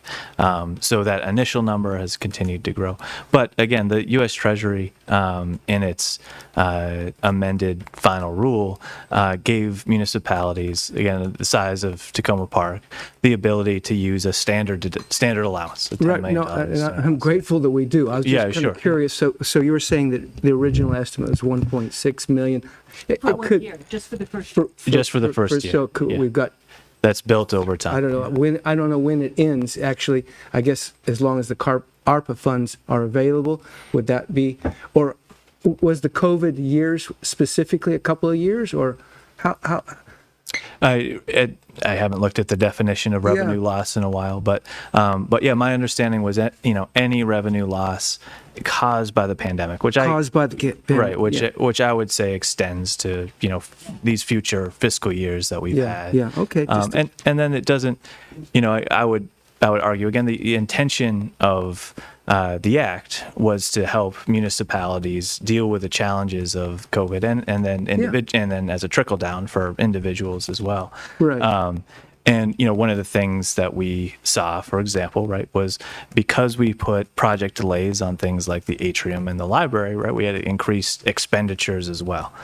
So it's not technically revenue loss, but in a very similar category, it's an increase in expenditures that was a direct cause. Indirect. That's a good point. One other, just kind of small amount, but so the public space management funds were reallocated at 20-something thousand. What is this? Is that because we can't obligate? I have no idea what the status of the public space management projects are. I don't remember. After we spent a very, very long time revising that, where are we with that? Yeah, so the intent of the $23,000 was to essentially do a demonstration program. I think when we budgeted those dollars, we hadn't had a chance to actually implement the rubric that the public space management plan gives us. In the FY25 budget, we did allocate specific dollars to specific programs. But more importantly, I think the way in which we discussed how we would use the rubric moving forward is that during the budget cycle, we would present council with a list of potential projects based on projects that staff create, projects that are of council's interest, perhaps projects that actually come up through community conversation. And then we would present priorities to council, and then based on council's determination, we would allocate those dollars in the budget. Do that. So we have projects in the FY25 budget already, and thus the demonstration projects that we anticipated using the $23,000 for don't really exist. And so in FY26, you actually see the projects come to council in the way that they are intended to. But because the projects are already incorporated into the FY25 budget, there's no use for the 23, so we need to reallocate those dollars. Okay, I'll have to follow up with you to be more familiar with what those projects are that are already in the budget. Sure. I didn't, so I'll follow up with you. Okay. Councilmember Honzak? Yeah, thank you, Councilmember Gibson, for those questions. I was thinking, could you remind us exactly how much we spent on the direct cash programming as I think about the trickle down and the impact of the program on residents? Because you said it was 1.6 million initially, but there was also a substantial amount of just direct cash outflows to residents. Yeah, so we spent approximately 1.5 million in direct cash assistance Thank you for that reminder. Yeah, and a number of other services I know that the previous council provided. So actually, I just have a quick question. Really, it's going back to this concept of how to think about this reserve fund, and I'm wondering if I can sort of present you with the way I'm thinking about it, and if you can tell me if that sounds about right or not, and how. So in a typical year, as we get to the end of the fiscal year, if there are funds that haven't been spent on any given project, it is my understanding that what our current practice is that we would then take those funds and even though the managers and directors of each particular department know where those funds were going to go, and even if they still intend to finish some of them, unless they're under contract, in fact, those funds don't go into any special reserve as you are proposing here, but in fact they go back into the unallocated reserve. Is that right? Yeah. So that yes, Yes, fundamentally that's the way we do it. It doesn't happen very often that we don't, and it's not a contract that we're looking for. I think the accounting term is an accrual if it's so you're still technically kind of spending it in the prior fiscal year.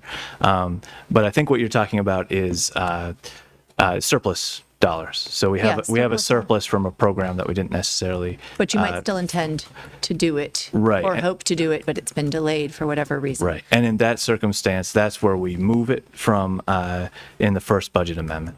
So it'll be moved from one fiscal year to the next. So that's the way that this community typically manages. So I'm thinking of those kinds of funds in the same way that I'm looking at this type of funding. And what I see as different here is that rather than dealing with the additional funds, the surplus, if you will, that's not spent, that's not contracted or obligated, you're proposing that we put it into a special reserve account.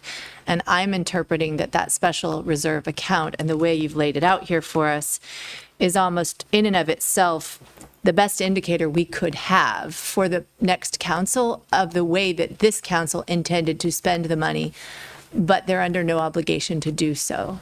Can you just kind of compare a little bit more how that compares to the way you would think about moving from one fiscal year to the next and what makes this different? I mean, why don't we do it this way when we're moving into a new fiscal year, for example? Yeah. So I guess there are some comparisons to draw there. Okay. When we move it from one fiscal year to the next, and we have a budget amendment and the first budget amendment we typically do in July.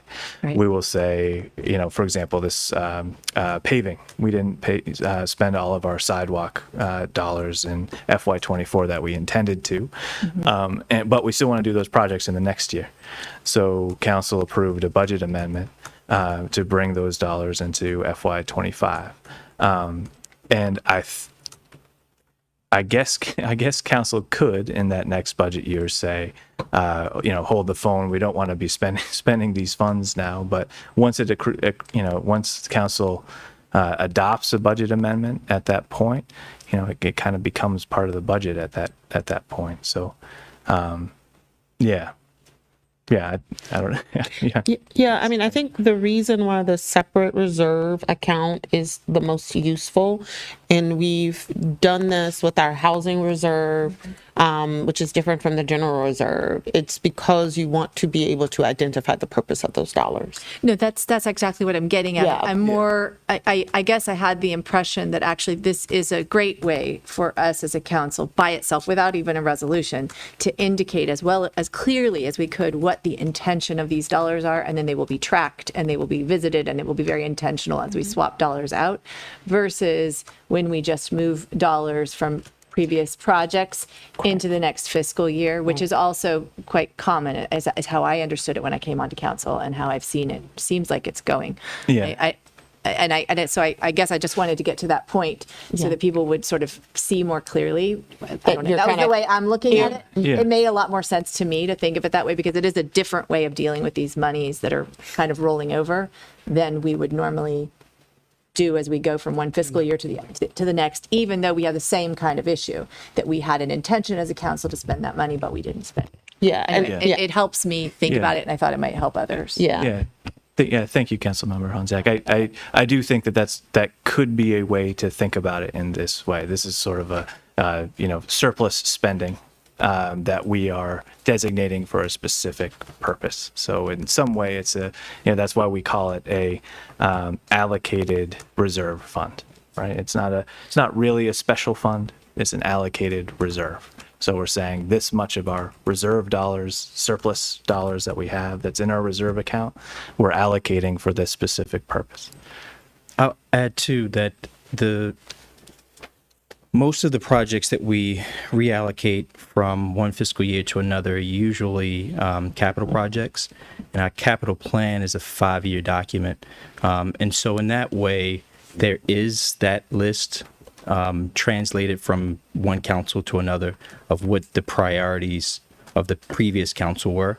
So in that regard, it works in the exact same way. All right, Councilmember Gibson. I'm finished. Perfect. All right. So seeing no more lights, we will, next steps, see here. Yeah, so I'll see you all. Well, I'll see you next week, but I'll be back talking about this October 9th. for our first work session on the second budget amendment, and we'll also have a resolution for the allocated reserve fund. And in the second budget amendment, you'll see that list that we had, and it will, be specific accounts broken out by specific use, and we can talk more about it then.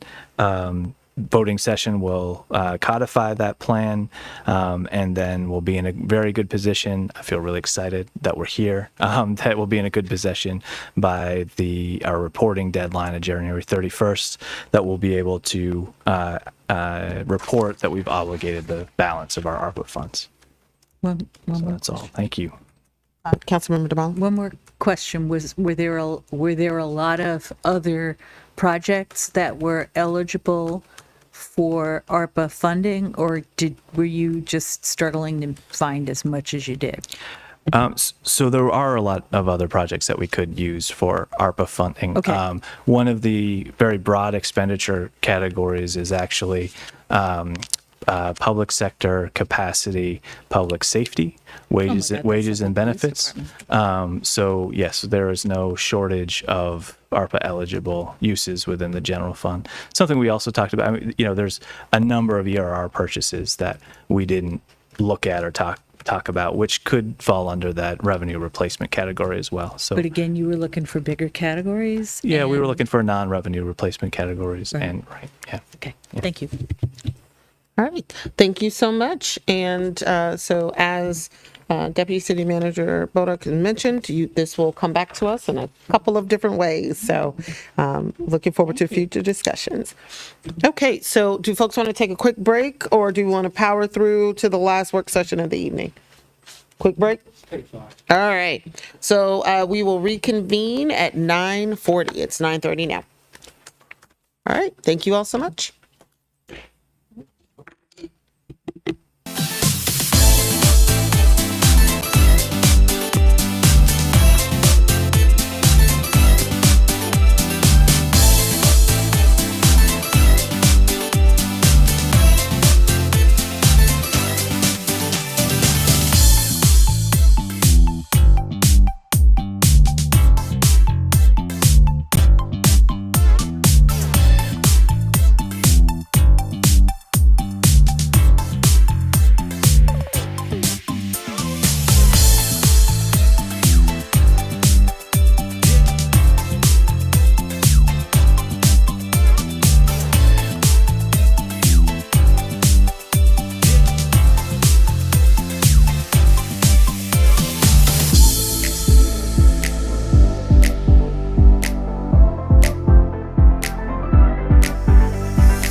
check two.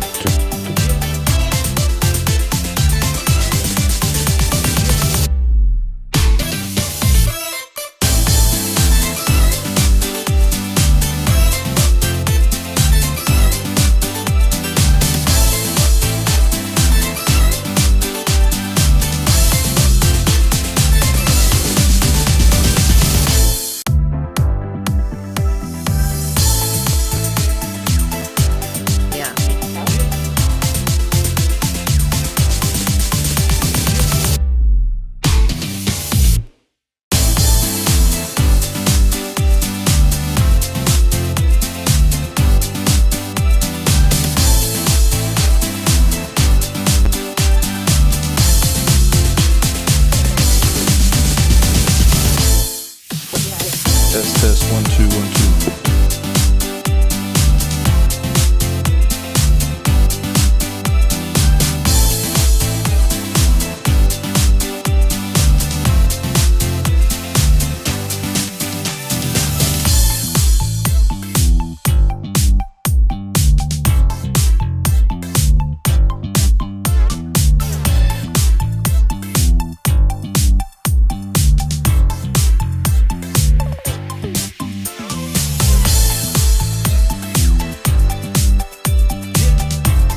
to the front. I'm sorry, I was the one that went long this time. I apologize. We don't want our. We got enough? All right, we're gonna get it started. All right. Thank you all so much for indulging us as we took a little quick recess. So the last agenda item for this evening is the FY26 budget schedule. So with this, I'll turn things over to our city manager. Yes, thank you, Madam Mayor. Staff is pleased to present to you for your consideration a proposed FY26, fiscal year 2026 budget schedule.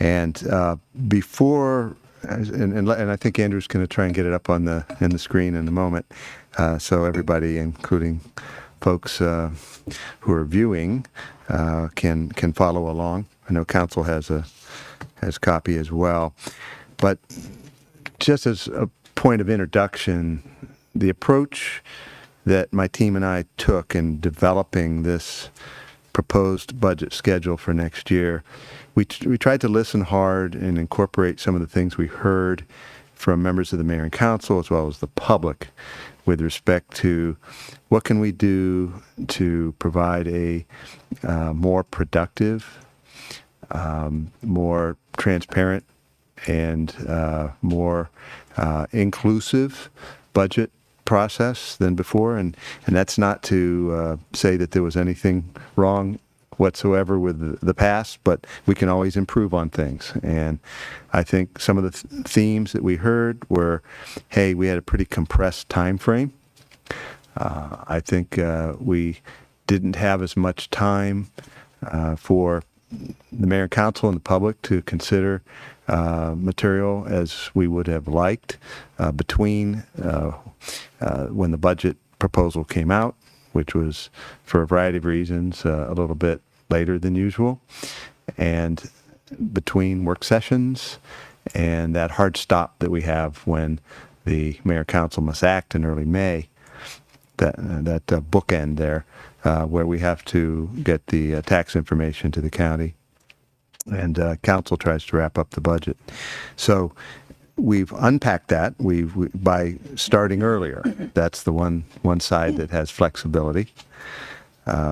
Another theme was additional engagement, additional opportunities for the mayor and council to hear what the community thinks in a variety of ways, whether it is through earlier public hearings, a community budget forum, which would be an opportunity to have more of a conversation with the community and to answer questions and have a dialogue as opposed to just information provided through public hearings, which are limited in time and don't really guarantee any specific responses to comments.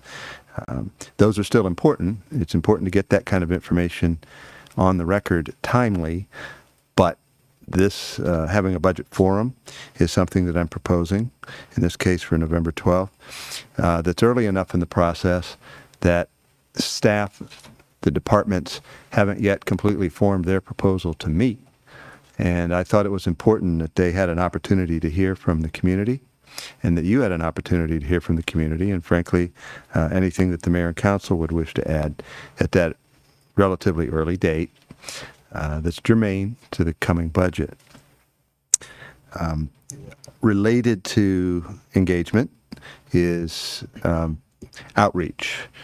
And while it's not listed as a calendar item, what's sort of between the lines and what's going to be important and something we intend to do is to be even more proactive than we've been in the past in reaching out to the public and to our own employees for ideas with respect to the budget.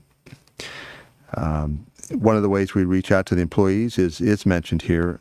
One way to reach out to the community is the community survey.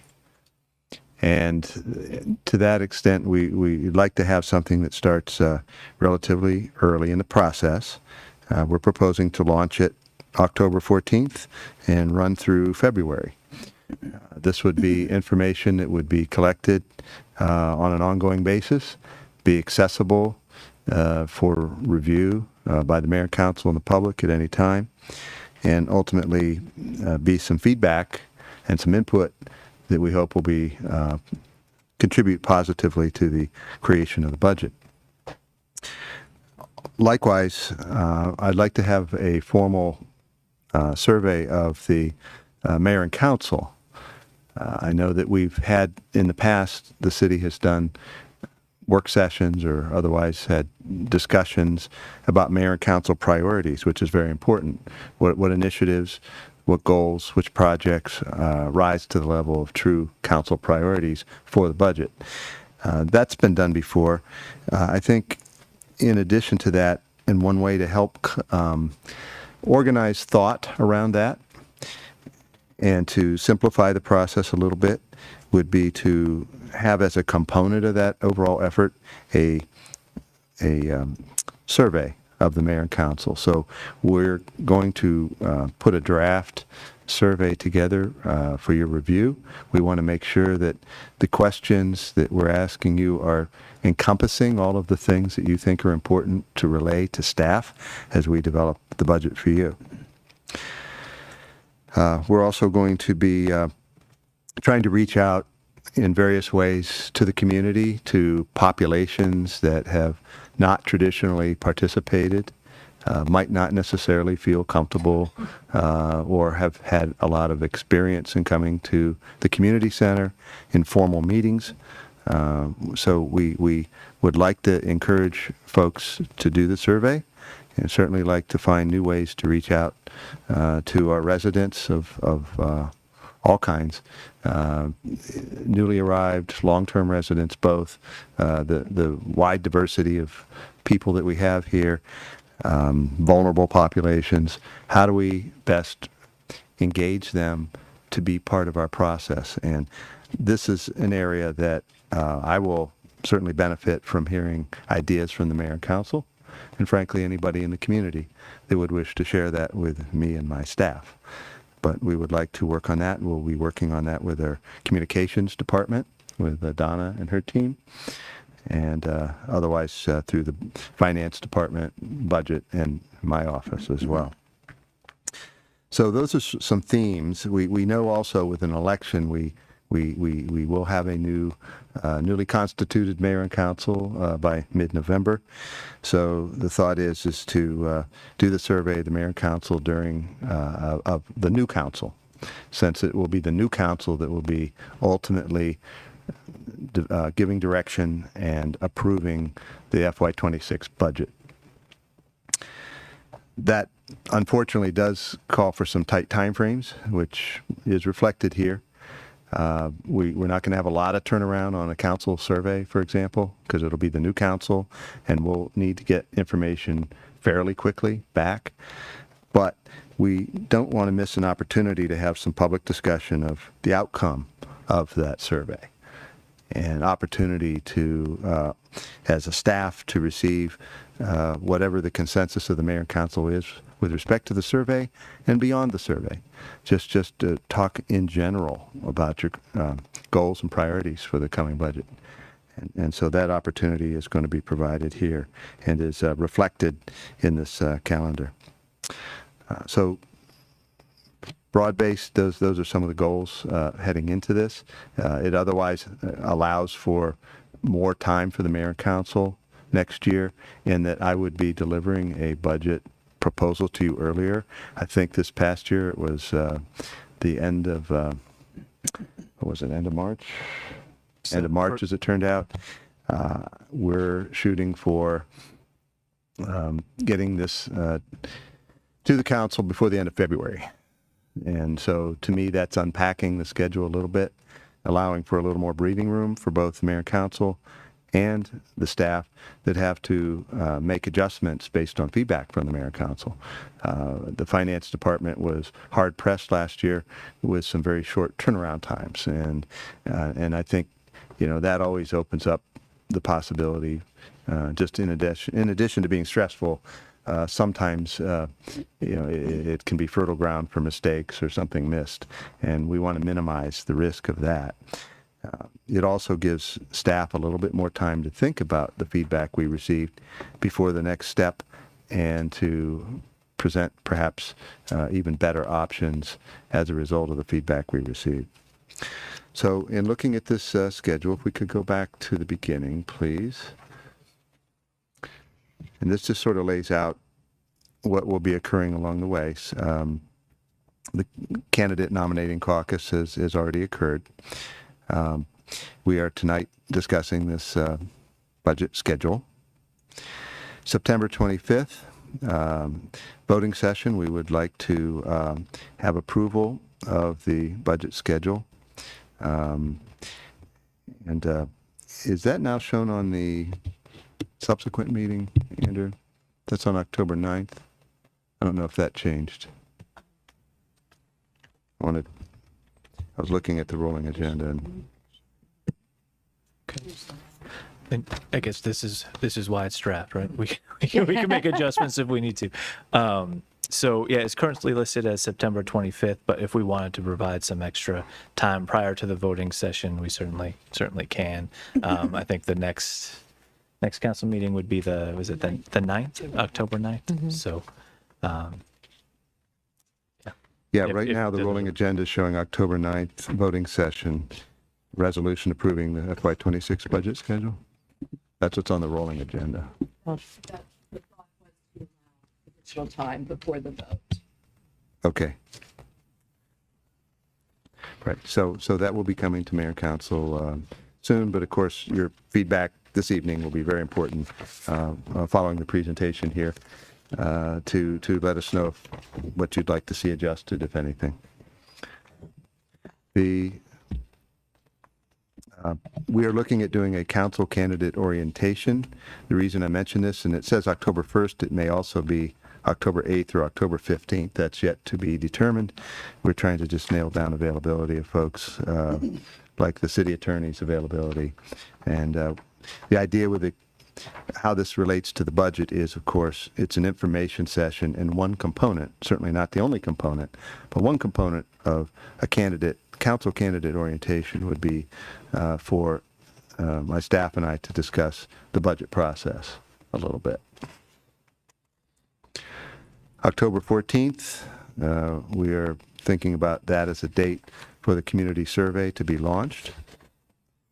And that would run through February. This would be an online. I don't know if, Andrew, would you want to just discuss a little bit what the thought process is for a community survey, please?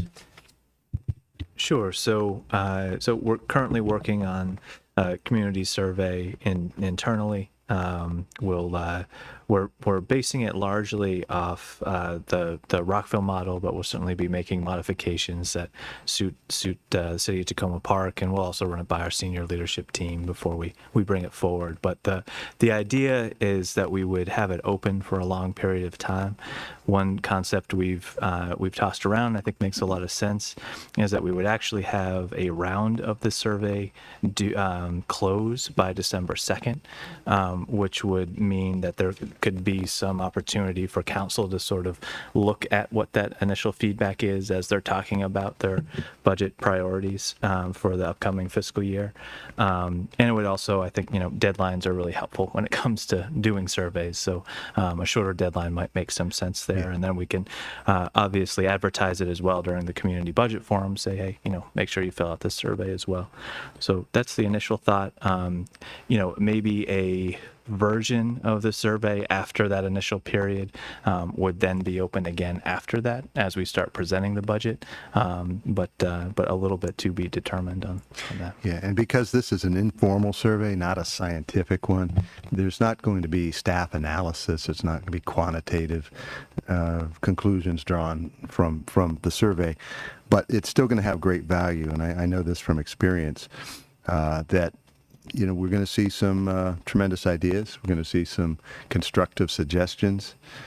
These are things throughout the budget process that the mayor and council can access, and ultimately, individually or collectively, you can determine which of those ideas might be something you want to consider. But but I do want to say it's not scientific and it's not going to be quote unquote analyzed. Most cities don't. It's just raw feedback that's available for you to digest and decide for yourselves what's useful. But we're also going to be reaching out to the community to encourage their participation and show some real appreciation for those that do. November 5th, it just is a marker here with respect to the elections. Proposing November 12th being the Community Budget Forum. The idea here is this is not an early preview of the city manager's budget because there will not be one by that date, nor should there be. This is a very formative stage where I'm recommending that we have a discussion with the community where we could certainly begin with having some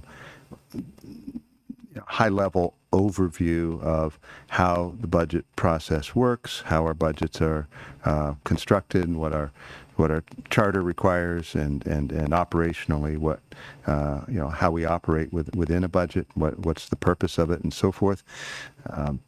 I also would want to use that as an opportunity to talk a little bit about our fiscal situation in the broadest terms.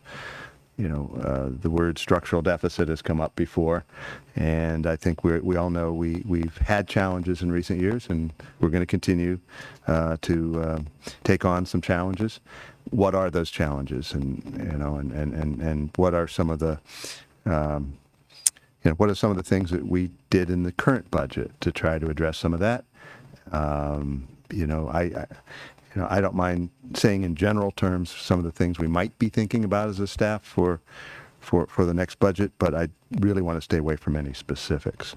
And then really the main reason for this, beyond that, is to listen, is to have an opportunity to let our residents, our participants in the meeting, express themselves about the budget for the coming year. What are priorities to them? What are things we should be doing or perhaps doing less of?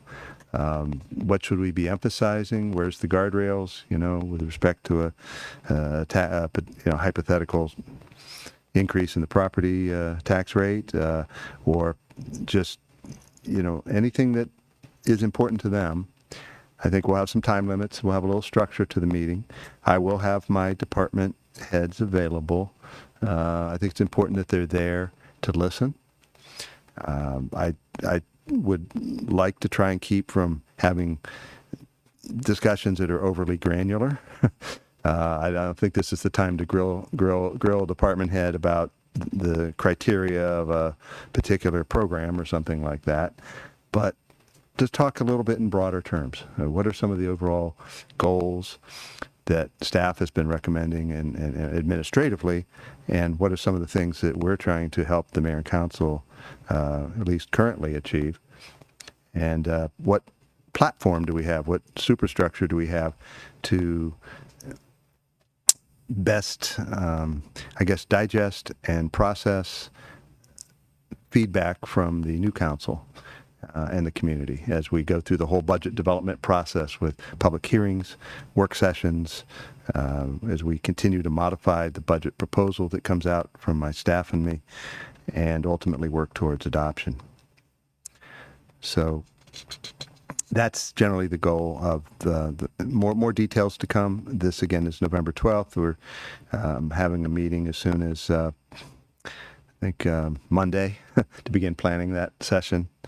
And we want to think it through, and we'll get more details to you all as to what we're thinking about a budget forum. I think members of the community have expressed a desire to have such a meeting and have a little bit more of a dialogue where they can try and get some questions out and answers back. And I think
Yeah, I had jumped past that. On November 20th, the council budget priority survey would be released to the new council. So just they would, 2 days into the new term, be the recipients of the budget survey, and then we'll be asking for that back on December 3rd, which I know is a quick turnaround, and I know Thanksgiving's in there somewhere, but we also are trying to be able to get the budget devised, budget proposal devised, and in your hands in February, not March or April. December 4th, that is a date we're looking at a work session, council budget priorities and survey results. So we'll see how much of that we can turn around quickly. And then give you an opportunity to advise us of what you think all of the responses mean and what direction you wish us to go as we continue to develop that proposed budget. December 11th, voting session, council budget priorities resolution. February 15th, city receives the constant yield rate. February 19th would be an overview orientation. That's the CIP and equipment replacement reserve. That's more of an internal. Is that not? The intention here is, especially for new council members, we thought explaining the city's CIP and the ERR in the context of the regular budget presentations might not be a great idea. So maybe we do it beforehand as a primer before we get to those conversations. Okay. So that would be something. Just a presentation work session during a council meeting. Okay, thank you for clarifying that. February 26, the FY26 budget book, the proposal published for the council and for the public. So that's the target date for you receiving it.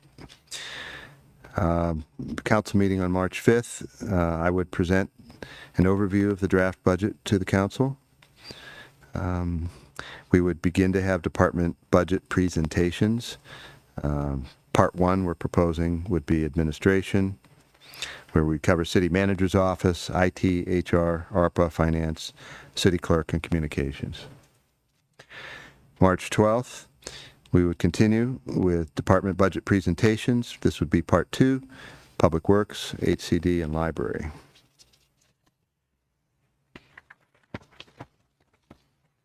March 19th would be the first public hearing on the proposed budget, and we'd also have a department Part 3 of budget presentations. It would be police and recreation. March 26th would be a work session, reconciliation number 1. April 2nd would be the second public hearing on the budget, and also a work session for reconciliation number 2. April 9th would be a voting session, reconciliation. April 30th would be a voting session for first reading of the ordinance, adopting the budget. And May 7th would be a voting session for the second reading of the ordinance, adopting the budget. And this gives us the latitude that if for whatever reason we must go to May 14th, we'd still be within our deadline. But we wanted to frankly, not even show that because we're hoping to not have to go there. But if ultimately the mayor and council thinks it's necessary, just know that would be an additional meeting if those 2 voting sessions, one or both of those, needed to be delayed for a week for whatever reason. At this point, I just want to pause to ask about any questions or comments on what I've covered so far. Councilmember Fulcher. I definitely understood what you had in mind with the community survey, and I was just wondering, you talked about it being loosely built from Rockville survey, and then it'd be informal, and there's not really going to be a quantitative analysis. It's like raw feedback. Mm-hmm. How does the council survey compare to what the residential survey? Okay, that's a little bit different. For one thing, it may be a little more brief. And there, it actually, we could talk about several different formats. The format we used in Rockville was we actually had the names of each council member, and, you know, on any given question, you know, yes, no, uncertain, yeah, or they could make a comment, you know, if they had something that didn't fit in any of those boxes. And it would just be presented as a report, ultimately back to the council. So all of you would be able to see where each of you stood, and you'd also be able to, at a pretty quick glance, see if there seemed to be some consensus around certain questions. Not that it's anything official, it's not. It's just information, and not that anybody would be held to any of these positions. It's informal and it's early, but we always found that to be a very useful tool, and I've done it in other cities even before Rockville, to do a poll of the council on budget questions. One of the things we'll want to do is review with you in advance what those questions are, so that it's a meaningful survey to you, not just staff's perspective of what we think we want to know. At the end of the day, it's much more for your use than ours. This is for something for you to say, hey, I've got a better handle on us as a full mayor and council, and that hopefully is useful in your ultimate direction to us on priorities, because we'll couple a review of that survey, as it indicates here. We will couple that with a discussion of however you want to address it, but council budget priorities. And that's a conversation that we're proposing that you have. That would be on December 4th, the work session, council budget priorities and survey results. So I just look at the survey as a tool, non-binding, and hopefully it's constructed in a way that makes sense to you and is meaningful. Thank you, Councilmember Fulcher. I do have a follow-up. So one of the questions that I have is the fact that the work session on the budget priorities and survey results are on the 4th, and then the expectation is that there's a voting session on the 11th. Who's writing that resolution? Because I will say the last time, right, there was lots of debate amongst council in terms of drilling down the list, right? So, and keep in mind that we're going to be dealing with more, you know, the potential for there to be more new people. So what you're likely going to get in terms of this survey is going to be a laundry list. And you hope, because I know that we dealt with, I'm looking at the deputy city manager, we talked through it the last time, you end up with a whole laundry list of things that people want. And sometimes there's some synergy, sometimes they're not. Then there needs to be some work session where everybody can debate and barter. Then you have what you need for a resolution. So is the idea that some of that is going to happen before council has a chance to see the actual results? I mean, I would say that, you know, if council isn't going to see the results until the 4th, then that would mean that there's going to need to be some, and I should have caught this earlier, there's going to need to be some sort of bye week in between. Yeah.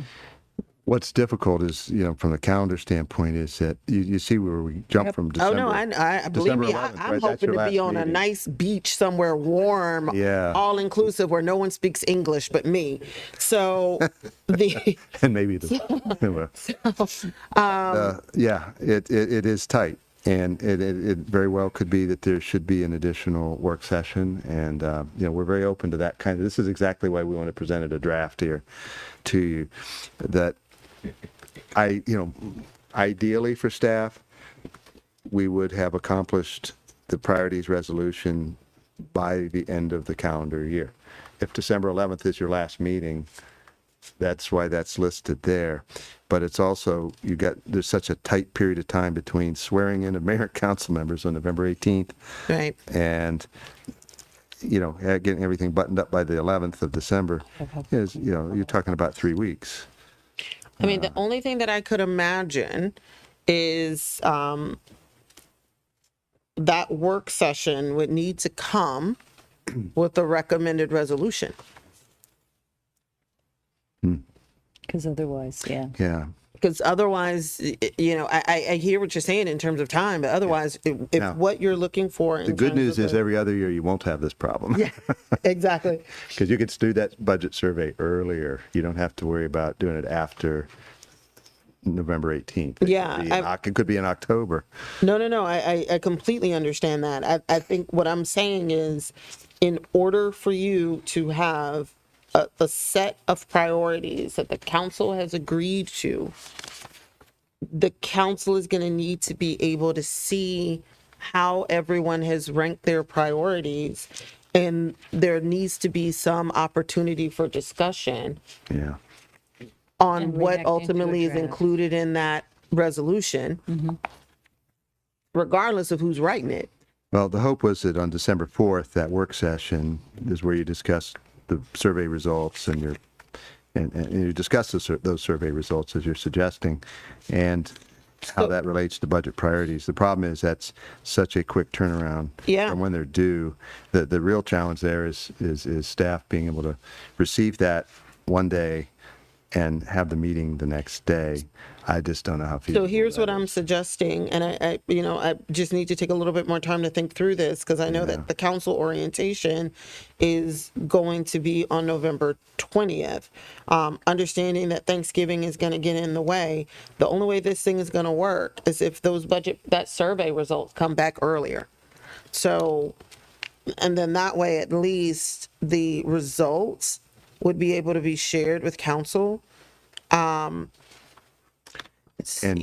if and as it is now, it's just a turnaround from, let's see. Yeah, it's Thanksgiving week. Yeah, right, the 20th. Mm-hmm. Yeah, it goes out to the council on November 20th, and then would be due back on December 3rd. That could be shortened further. Not, in the interest of getting more time for that discussion after the survey. Yeah, no, or I think processing it, but I think we're gonna have to. We can discuss more offline, but I am concerned with us having potentially new council members being sworn in. 2 days later, they're going through orientation. They have a work session of the budget, and then during the Thanksgiving holiday, which, I mean, it is what it is what we all signed up for, but having to do the survey and then also having to be able to digest the results of the survey in enough time to understand the budget and vote in enough time to give you some priorities. So I want to encourage you all to take another look at this timeline and in this piece to see how and if there may be some way to build in a little bit more time. Councilmember DeBala? Yeah, so I had a couple of questions. That was one of them. Another one which relates is, in the past, this council has done a set of, because I don't see a brand new council being able to do this, let alone also be able to review the previous council's general priorities. I love this idea. I just don't know how it works in this particular schedule. How do the two integrate? Are we not gonna do general priorities anymore? Are we, because theoretically you would do them first or at the same time. Right. General priorities will have to happen in the new year. And the idea is that the 2-year priorities will begin after FY26 in terms of their incorporation in the budget. But that's why I think last year and it continues this year, we made the distinction between annual budgets and then kind of the council priorities. Council priorities, as you said, were general. They were meaningful, I think, in terms of general guidance for the city, But because they are so inclusive, they made it very difficult to figure out exactly what the council's priority was in any given budget. Because we couldn't focus on all of it. So I think we can have that conversation amongst whoever remains and the new council, and get a sense from you all kind of what you want to see in the upcoming budget, and then have those later kind of general priority discussions at some point in the near future. It'll certainly be before FY26. I think when we talked about it, we said January or February, but you won't see. I guess in theory, you will see concepts of that implemented in the FY26 budget. You just won't have it on the general budget, general priorities on paper before we are able to have the initial discussion about annual priorities. So in that case, then I would be concerned that that what we would wind up with a bunch of new council members is a laundry list of very specific, like somebody might say more on police, and somebody else might say, I want this project on this block. And it would be, I don't know how useful that all is as council budget priorities. Right. Council, I'm sorry, I'm trying to stick with the list. Councilmember Hanzak, I think you're next. I just had a question, Mayor. I was looking at my calendar to remind myself, when did we have that retreat? Was it in January? January. Was it mid-January? It was, I believe it might, I'm trying to remember 2 years ago, like the first Yeah, one, no, I not was the looking on second my one. calendar to see. Yeah, not the first one. Yeah, I want to say it was mid-January, maybe, because we were on recess through the first week of January. Yeah, I'm just, because what I was going to share is I think I'm looking at the other new council members. I think we all did feel indeed like it was quick. Now, we didn't get the same kind of orientation, hopefully, that this stuff's going to get at such an early date, so that'll be a difference. But we did get some, and Councilmember DeBala, for example, also helped walk some of us through the budget on her own time. And even with that, it was still quite challenging, and we could end up with at least as many new council members, right? Theoretically, there are that many at play, but we will definitely have at least one. Because two. Oh, yes, we will have two. Yeah, two. Bye. Yeah, so that's a lot. I don't know what that means, but I'm just agreeing with you. Yeah. I was just seeing if we could figure out how we did it in that January. I don't know if it's possible to push any of this into January. I was wondering. Probably that too. not, I guess, right? That would Well, part of the, yeah. Part of the goal is to use this. We'll certainly inform the work with you, budget. whatever Yeah, I you get that. ultimately want to do, but the departments, we're trying to get department budgets put together by the end of the calendar year as best we can. That's the problem with doing stuff in January. Is there some flex? We can talk about that. Perhaps your first meeting back early next year, January, first week of January, so January 3rd or something. Maybe it's, that's not too late, to have the budget priorities and survey results, or at a minimum, the budget priorities resolution by then. But just to unpack that a little bit, because I know it is just so tight. November 20th And we did have one to your other last question meeting's on that, December 11th. So Yeah, I mean, I think that we can, and again, maybe we could just strategize during, on maybe it's about the approach to getting the priorities out of people, where maybe the method will need to be different than what was used before. Because the method before, you kind of had to have some base level of knowledge in terms of what the priority issues were at play in order to rank or identify items. So you may have to rethink and not assume that folks are going to be a week and a half in and have enough working knowledge of the prior budget, what's still at play, to be able to make a recommendation about what they want the budget to look like. So it may mean instead of just leaving it a bit of a free for all, it might mean taking a look at the current budget through the lens of here are some of the major here's a council budget priorities last year that were funded. Here's a list of ones that were not. Here's some items that we know through the course of like ARPA discussions or decisions that are made towards the end of this term that are still at play that may potentially need to be discussed as part of the next budget. Here, like basically shortening the list for people instead of leaving it, and give them the opportunity to give their own thoughts, but not leaving it just a free for all. Because I'm just not, I would have not been ready a weekend to be able to tell you what I want to pay for.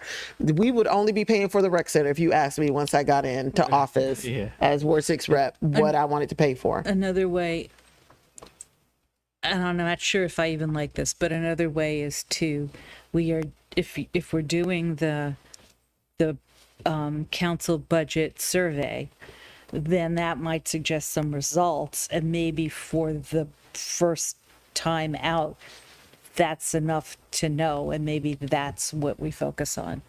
If 6 out of 7 people say more on police, less on police, whatever, something like that, rather than these 5 projects in these 5 places. It's just a thought. And I guess thinking about what the intent of having the council survey and then having council come together and come up with a resolution is primarily you're providing staff and the city management team with guidance and what you want to see in the final budget.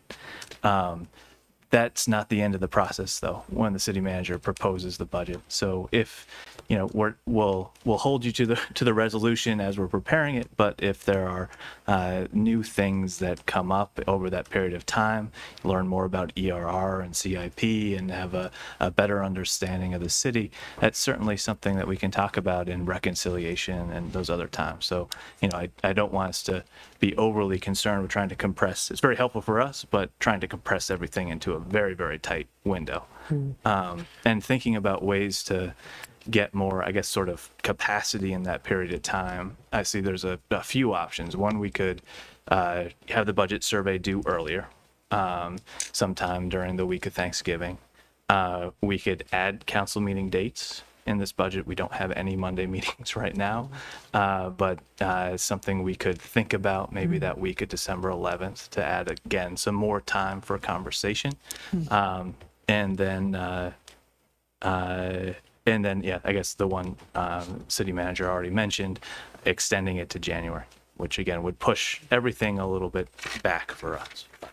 And are we, Mayor, may I ask another question related to schedule? Are we also trying to get into that first couple weeks of December, a meeting with our state legislative team? That's already tentatively scheduled. I believe it is for the 11th. Let me quadruple check. Okay. It's both. There's a Monday thing. meeting with them on the 11th and a discussion with the lobbyists on the 4th. Right. Okay.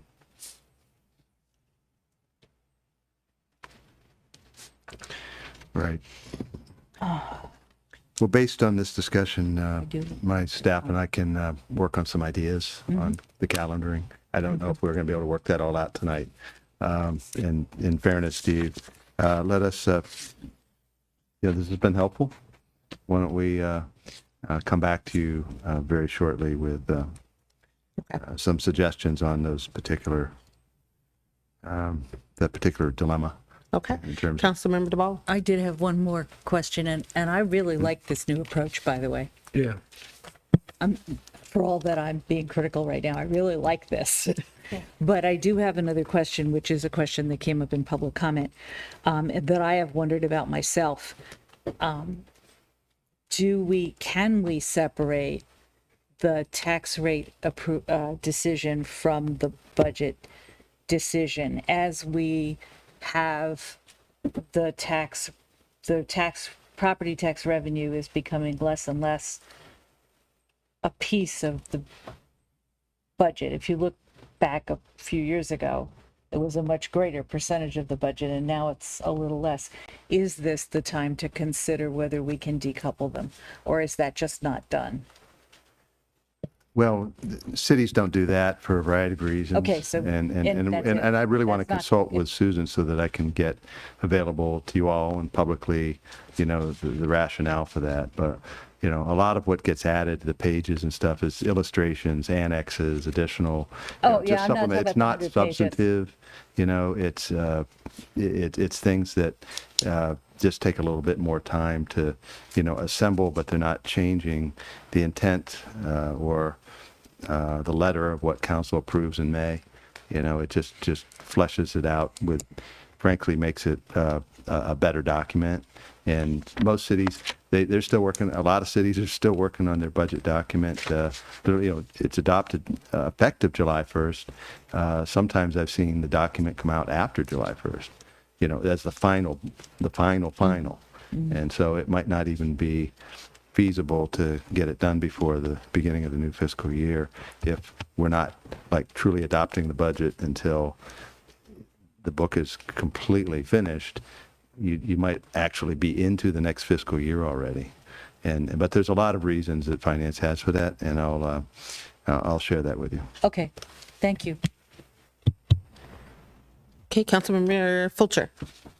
I just wanted to take a minute to say how impressive it is that you fit a forum and 2 surveys into this calendar, also on an election year. And the only snag that we're really seeing here is that crunch time between the 4th and the 11th. And I agree that adding a Monday in there seems like it just makes sense, because you can't make another week magically appear in there. And so but yeah, I'm really impressed. And also, we talked about that every 2 years for elections is hard. And this is just another example of what makes it hard to have elections every 2 years, is because these calendars just don't quite add up on an election year. So thank you all very much for your work on this. I feel like you really heard from this council and from the residents, all of which are demanding, especially the council. So thank you. Thank you, Councilmember Fulcher. Councilmember Gibson. Actually, yeah, I second everything that Shana had to say. You listened to us, the 3 of us that were on the budget subgroup, and many others, and so this brings together the many pieces that we needed, and it looks good. Just one minor little piece that has been talked about is a handbook.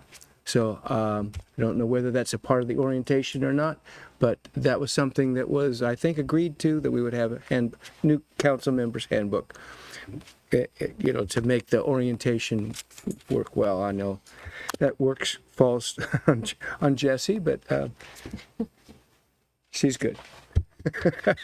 Thank you.